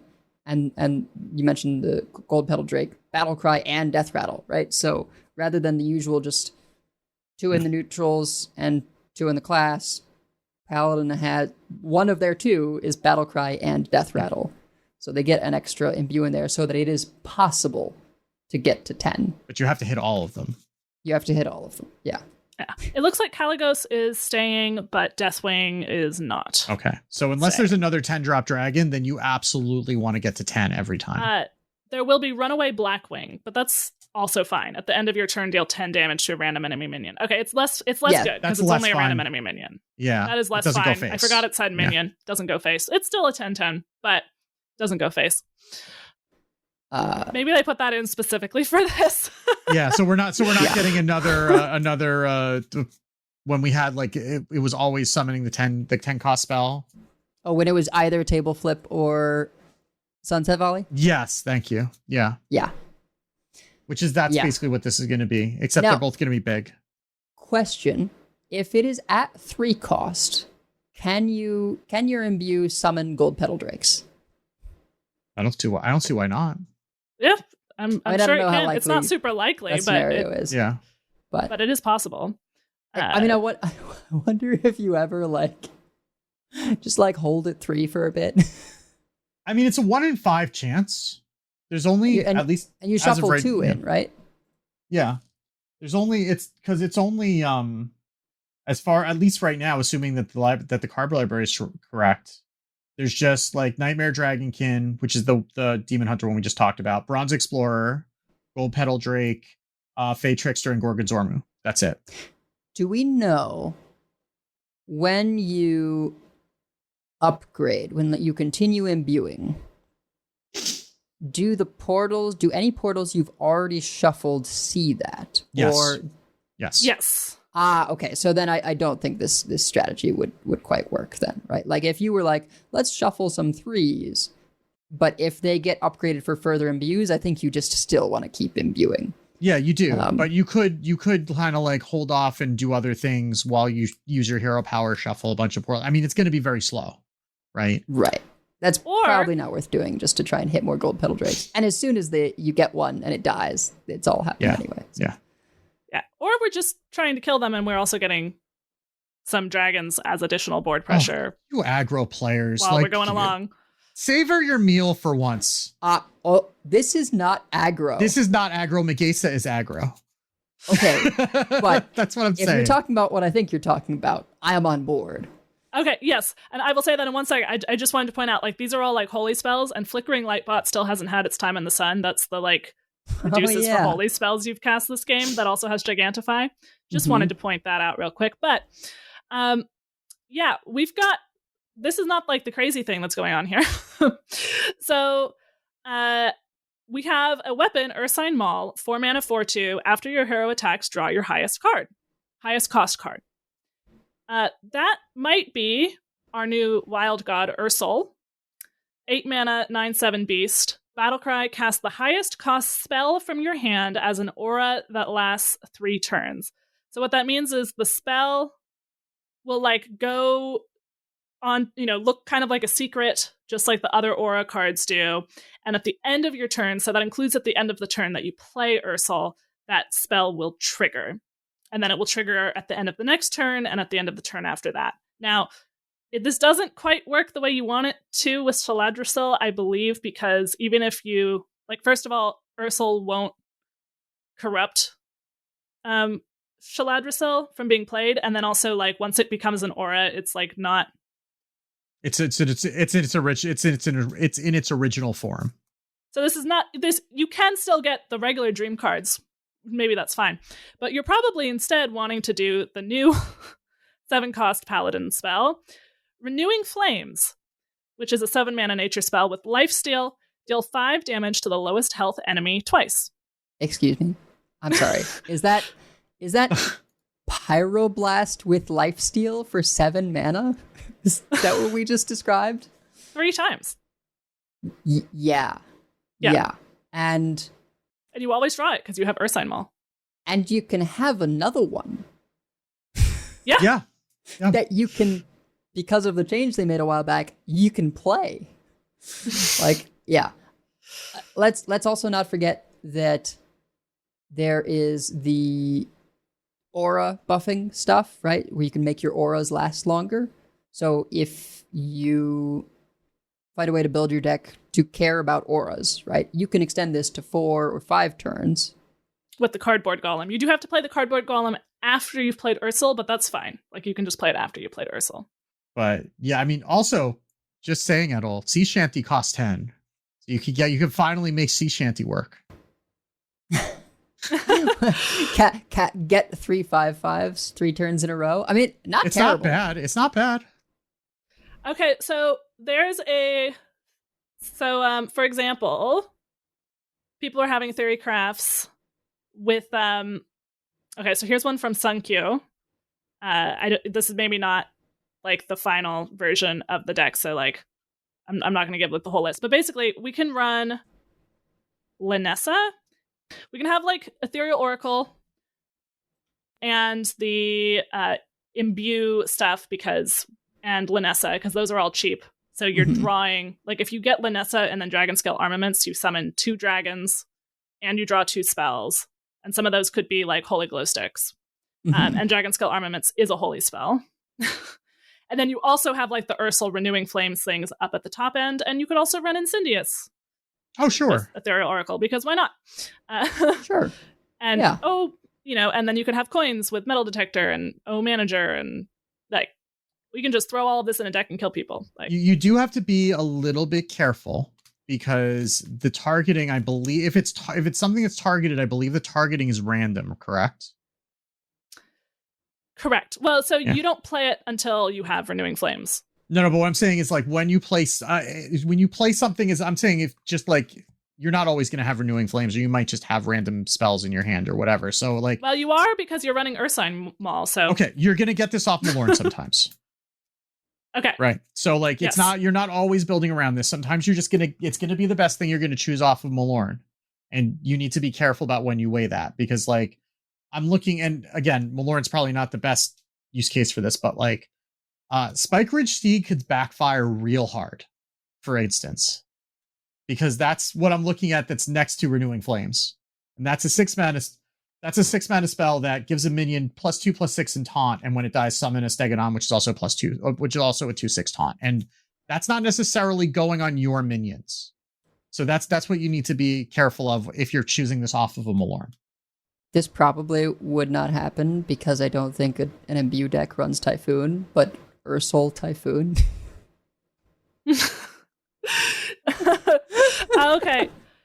here's some of the stuff. So the previous thing I said was more from Alteris. Suncube put together just some ideas. I'm not saying that this is like a final deck from them. But you can have some things to make sure that the Renewing Flames are more likely to go face. Obviously, there's Ceaseless, but there's also Anachronos. Oh, yeah, there sure is.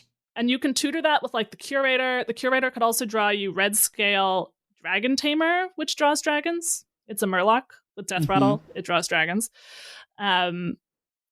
So there are lots of ways to tutor this stuff out of your deck. And, you know, you'd probably run other dragons if you're doing that draw package. You could have Lumia to help you survive. Although you don't want Lumia to still be alive when you're renewing flames.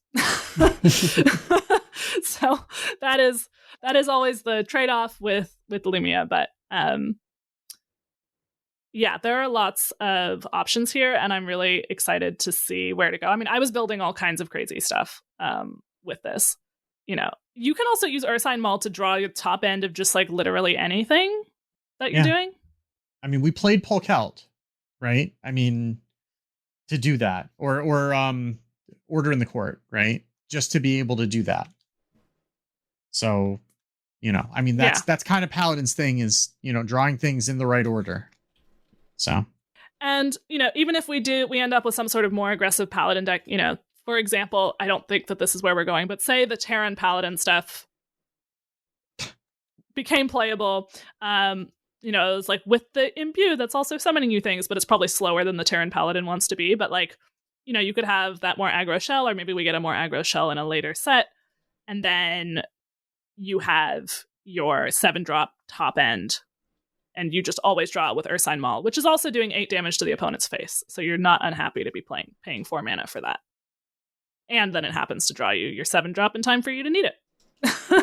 So, yeah, I think that we're going to see a lot of that card.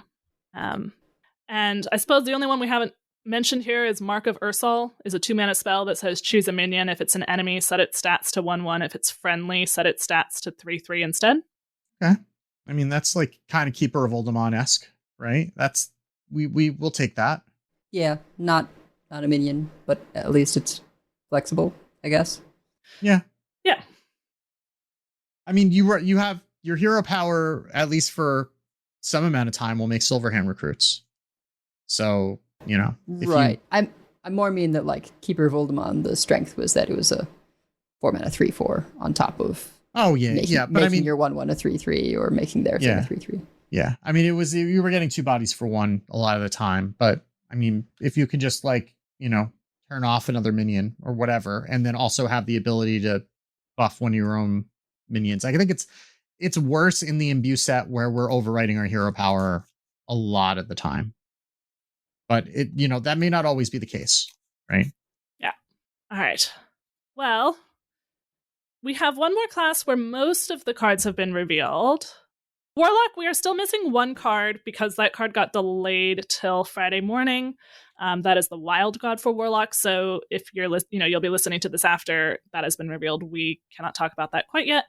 But we have all of the other cards for Warlock. And so we can still get a sense of what's going on with the class. There's a few sort of dark gifts matter things, and then a bunch of other cards. Is this the only class with dark gifts matter stuff? Yes. Okay. I guess that makes sense. Yeah, some of the other ones like got some, but didn't really like synergize with it so much. Whereas this one, I guess I'll start with our legendary. Wallow the Wretched is a 7-mana 6/6. While this is in your hand or deck, it gains a copy of every dark gift given to your minions. And pretty then good. Pretty good, because the dark gifts are pretty good. And we have, for example, Avant Gardening, 2 mana. The flavor text for which is normal gardening is so passé. It's a 2-mana spell that says discover a Death Rattle minion with a dark gift. There is also some sort of there's quite a bit of Death Rattle synergy in this set. And remember, we do still have access to the Death Knight Death Rattle stuff from Perils through the Tourist. Mm-hmm. We also have Overgrown Horror is a 5-mana 4/6 with Taunt and Battlecry. Reduce the cost of minions in your hand with Dark Gifts by 2. Which would also presumably discount the legendary as well. Once you've given a Dark Gift to something, then it should discount Wallow as well. Sure. It should, yeah. And yeah, so that's kind of cool to have something that actually really cares a little bit more about the Dark Gifts. And then we have some of the neutral ways to get Dark Gifts minions, like the Nightmare Lord, for example. And then we have a lot of, as I was saying, Death Rattle things. So Rotheart Dryad is a 1-mana 1/1 with Death Rattle, draw a minion that costs 7 or more. So that could tutor your Wallow, or just like anything that you want to be the top end of your deck. Oh god, that flavor text too is something. Rot through the heart and Xavius is to blame. Oh dear. Oh, okay. We have Archdruid of Thorns, Battlecry, gain the death rattles of your minions that died this turn. It's a 2-mana 3/2. Which you could do in combination with the Tourist, right? That doubles your death rattles. Yep, but sure they could. die immediately, right? So you can... Yeah. Now, you need a lot of mana for this, but there's ways to do that. And it does specifically say minions, just in case you were getting any ideas about doing Ultralisk Caverns with this. That should not work. Uh-huh. But there's still some good death rattle hits. And yeah. So, I mean, even if you just get, like, it doesn't necessarily have to be a crazy amount of death rattles for that to work. No. Yeah. No, I mean, Even you if get that's one, just, right? Like, one is probably good enough to play it.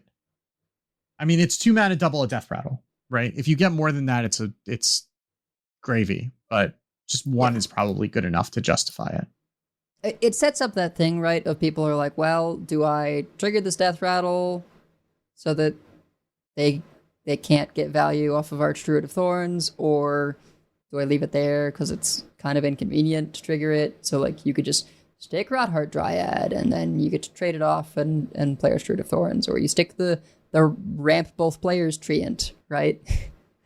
And then Archdruid of Thorns. That there's a lot of ways that, you know, even with just little incremental things, you get decent value. There is someone in our Discord who will be doing this with Frostbitten Freebooter. They know who they are. Yep. Eliza Goreblade. Yeah, that seems good.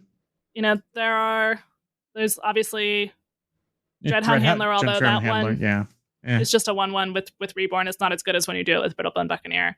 Although if you're running Brittlebone Buccaneer, you're probably still running Dreadhound Handler anyway, because why shouldn't you? Travel Security is also in perils. That's the 6 mana 2/2 taunt death rattle summon a random 8 cost minion. I mean, I don't know if we're going that deep into the tank for this, but that is an option. Not. Yeah. Yeah. What else are we doing for death rattles? It would be kind of funny, like, if you did that 4 mana, like, there's a lot of dragon death rattles. There's like the 4 mana 4/5/1 that summons, or that shuffles in 4 mana 4/5 taunt dragons that you draw. Yeah, that could be worth doing, right? You know, just the same thing we talked about before. You do that with Cubicle. Yeah. And like the turn you Cubicle, you could also Archdruid, right? Yeah, and Arcanite Defense Crystal. Yeah, it's always there. I like the Eliza idea, or at least the kind of deck that might run Eliza. So, I suppose Infestor. Well, we'll see. I'm sure that Infestor is not being left alone. We will find out what happens to it. Right. But it could still be worth doing, right? Even if it's just +1 attack. Don't know if that's the change they'll make. It's the change I would make. Oh, wait. So because we were talking about Death Knight cards, I got Tourist. Brain again. You can't do Infestor because it's the wrong set, because we're actually in Warlock. Oh, but you can, right? Because Brood Queen. Yeah, you don't get really enough of them to do that. You don't get enough of those to do that consistently. No, but so a deck I was tinkering with that probably gets better post-rotation is you do like Eliza and the Zerg stuff, and you still got Dreadhound Handler. You lose salesman, which is kind of a bummer, but like you just have enough aggressive death rattles to use in conjunction with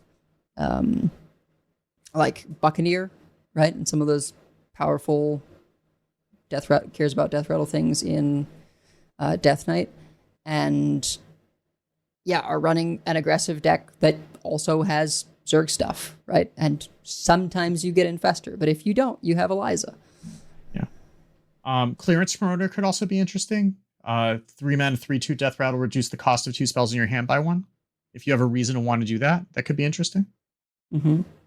There are a couple of eggs. There's always Thalnos. There's always Thalnos. Tormented Dreadwing is another dragon with the Death Rattle. It draws 2 dragons and reduces their costs. And we'll get Death Rattles, right? Like we are not a lot of things are certain. Like we will get some neutral Death Rattles over the next 6 sets that this will work with. I mean, it seems like they are pushing for, hey, let's make Death Rattles more viable by the mass reduction in steal effects, silence effects, poof effects, right? Like, unless they're just clearing the way to make new ones of those, which would be kind of a bummer. They will eventually, but yeah. Sure, but as of rotation, as far as we know, it's just going to be Bob, if they even leave that effect on Bob. And the tradable silence dude. Right, which is like that's barely playable. There's like repackage and Anachronos, although it comes back. Yeah. Right, and not a lot of things. And King Plush, right? But like repackage and King Plush are not the things people are complaining about. Right. Yeah. No. Right. There's in terms of Death Rattle, also there's like Sacrificial Imp would summon a 6/6 Imp with Taunt. If we're really going big, Wretched Queen has a pretty good Death Rattle. It is expensive, but yeah. I don't think we need to go on all the possibilities. For every single Death Rattle. There will be relevant Death Rattles at some point in the next 2 years. I think that's a pretty safe prediction to make. But like real quick, there's a couple other things here. Fractured Power, very interesting. 2 mana spell, destroy one of your mana crystals in 2 turns, gain 2. I think that could be quite interesting for like a slower kind of building up to something kind of control-y Warlock. Because oftentimes you might just go like Fractured Power on 2 and then tap on your 3 that is kind of your 2. Yeah, so it's very similar. I was thinking about it too with 3 mana Wild Growth. I think it is arguably slightly worse, but so if you're on the play, right, you play this on 2, you have 2 mana open on 3, and then you have 5 mana on 4. Versus if you had a Wild Growth, you would have 2 mana open on 2. You pay all your mana on 3 to play Wild Growth, like with a gift, and then on 4 you have 5 mana. And same with the coin. Basically, you're getting a ramp on the same turn as you would with the 3 mana Wild Growth. Basically, are we gaining 1 extra mana crystal, or are we gaining 2 extra mana crystals? Well, you're getting net 1. Okay, because that is lost one not and then you clear gain 2. from how this is worded. Yes, it is. It says destroy one of your mana crystals in 2 turns, gain 2. Right. Gain 2 would imply that's beyond what you're normally getting. Because you don't recover the one you destroyed. Like you are destroying one, that's permanent. I understand what it's gaining supposed 2, which is permanent. I understand what it's supposed to do. I'm being annoying about the fact that reading the card does not explain the card, is what I'm saying. I guess I disagree. Like, at no point does it say that you are healing the destroyed mana crystal. Right, like, if it said, do 1 damage to yourself in 2 turns, heal 2, you wouldn't expect it to heal 3. Well, because you don't heal 1 on your turn normally, is my point. Like, normally, on every turn, you will get 1 mana crystal, right? Right, so on what turn I'm saying, 2, you play this, you will visually see you decrease from 2 crystals to 1 crystal. Yeah. Then on turn 3, you'll increase from 1 crystal to 2 crystals. Oh, because you're getting this back, and then you're getting an additional 1. Okay, that's what I'm not. Okay, so it is what I think. Okay, it is what I think it is, but it's net 1 is what we're talking about. Yeah. But the turn you play it, you will visually see your crystals go from 2 to 1. Yeah. Right. It's essentially Yeah. 2 mana overload 1 in 2 turns. Right, you've ramped 1. Right? Like Yeah. Yeah. Okay. It's 3 mana yeah. wild growth, but you pay it over 2 turns. Yeah. Right. This is what happens when we talk about cards for 2 hours.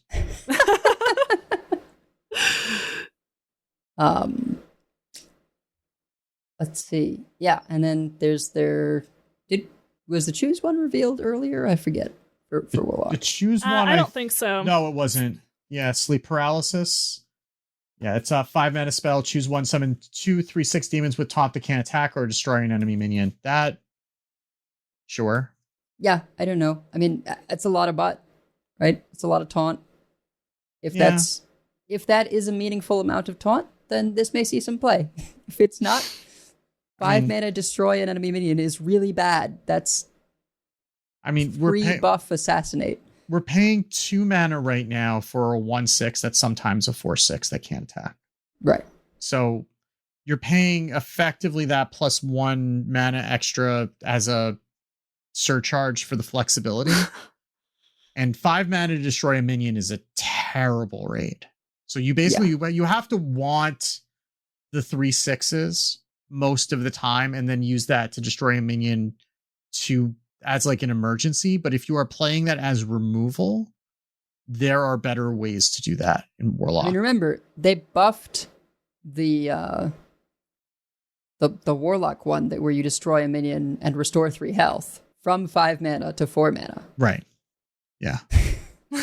So that's Siphon Soul. Yeah. They buffed Siphon Soul to 4 mana. Yeah.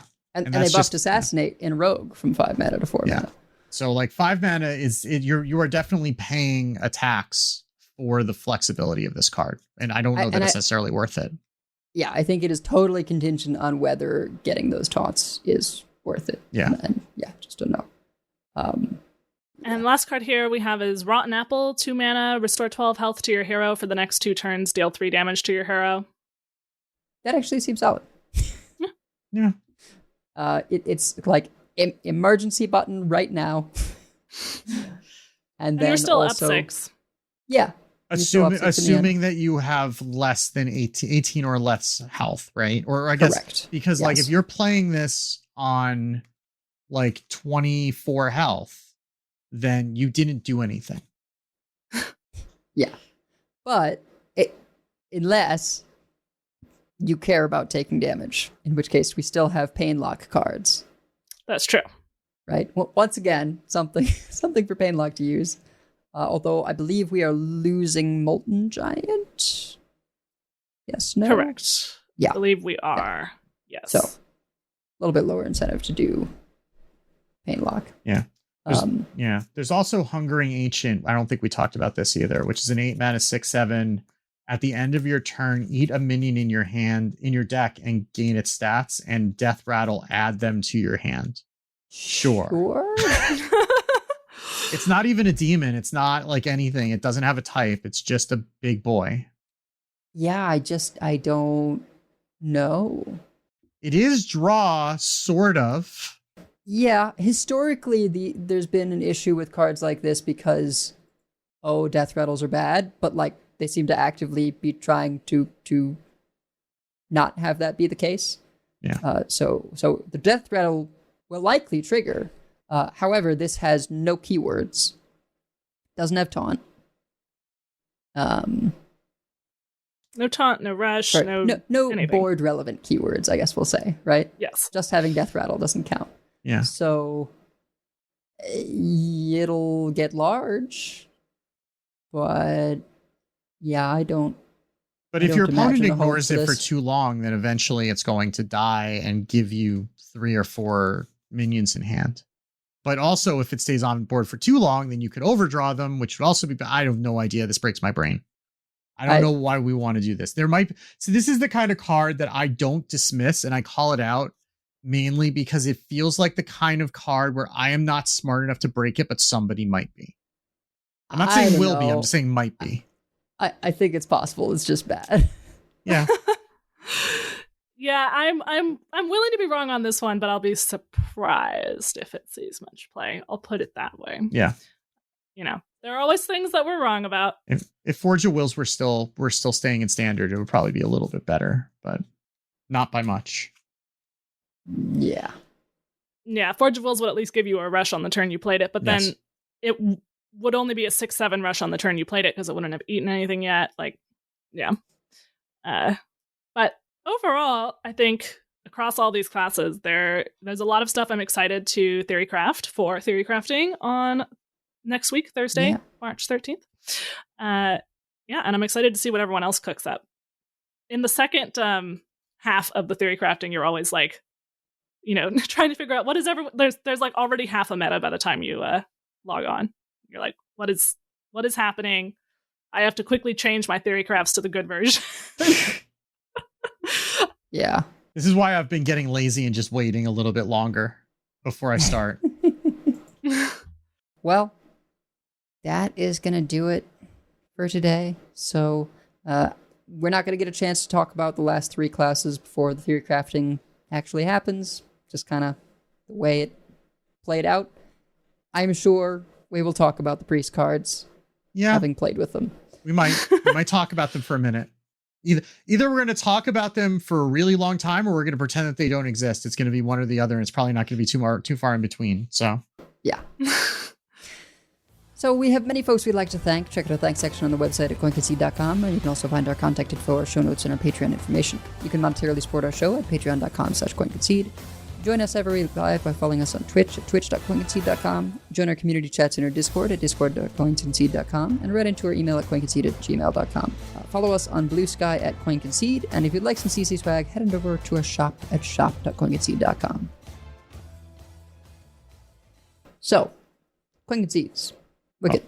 I will coin concede to Swebe, who I got to hang out with while I was in Florida on Tuesday. I was in Florida all week, but I got to hang out with her and her boyfriend. They're both, S-tier humans, which is nothing new. But, she came straight from work to go meet me at Disney Springs. And then we went to Earl of Sandwich, which is one of my favorite places to eat there. And then just kind of walked around and talked, and it was a good time. And it was good to be able to, even though I was exhausted after the conference, it was so good to be able to spend that time and hang out. And she was the one who told me about the gators in the lobby. So without her, I would not have had that tip. I would have completely ignored it because I didn't even know how to get to the lobby until she pointed it out. So you can thank her for that experience and that anecdote at the top of the show. Well, I will coin concede to our top 8 for the latest Coin Concede listener series. We had Pilot, Ramiat, DeFinberg, Ridiculous Hat, Rapid, Torby Flenderson, Scoob D, and the Soviet Onion. And a special congrats to Pilot, who went undefeated in the Swiss rounds. But yeah, I know we haven't really had a chance to talk as much about the listener series, but people have been having some fun decks, and occasionally World 8 will stream someone's match.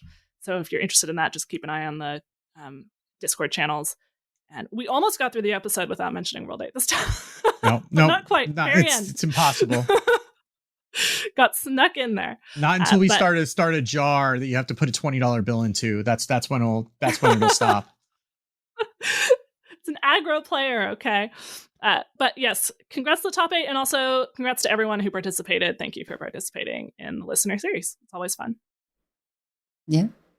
And I'm going to coin concede to Donkey for making theory crafting possible. So frequently, the struggle right now is basically centered around the fact that, you have to just have in your head what cards are in rotation, because a bunch of the things that let you, theorycraft decks and stuff will, have both last year's and this year's core set, or have, have the new cards, but it's also still the old cards. And so you need to be like, okay, but I can't actually put that in the deck list.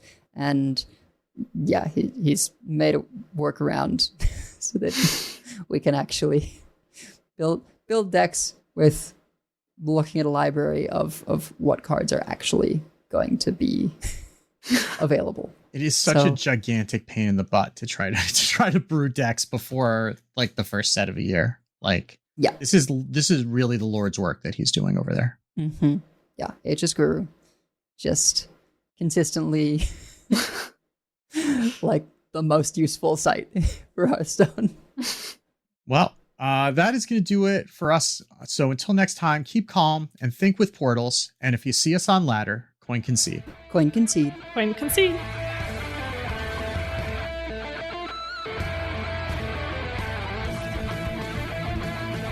All life must end. I yield for now. I concede.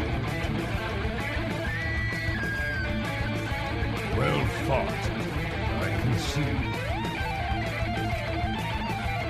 You win this one. The victory is yours. You have bested me. I give up. You win this one, friend. You win this time. I choose death.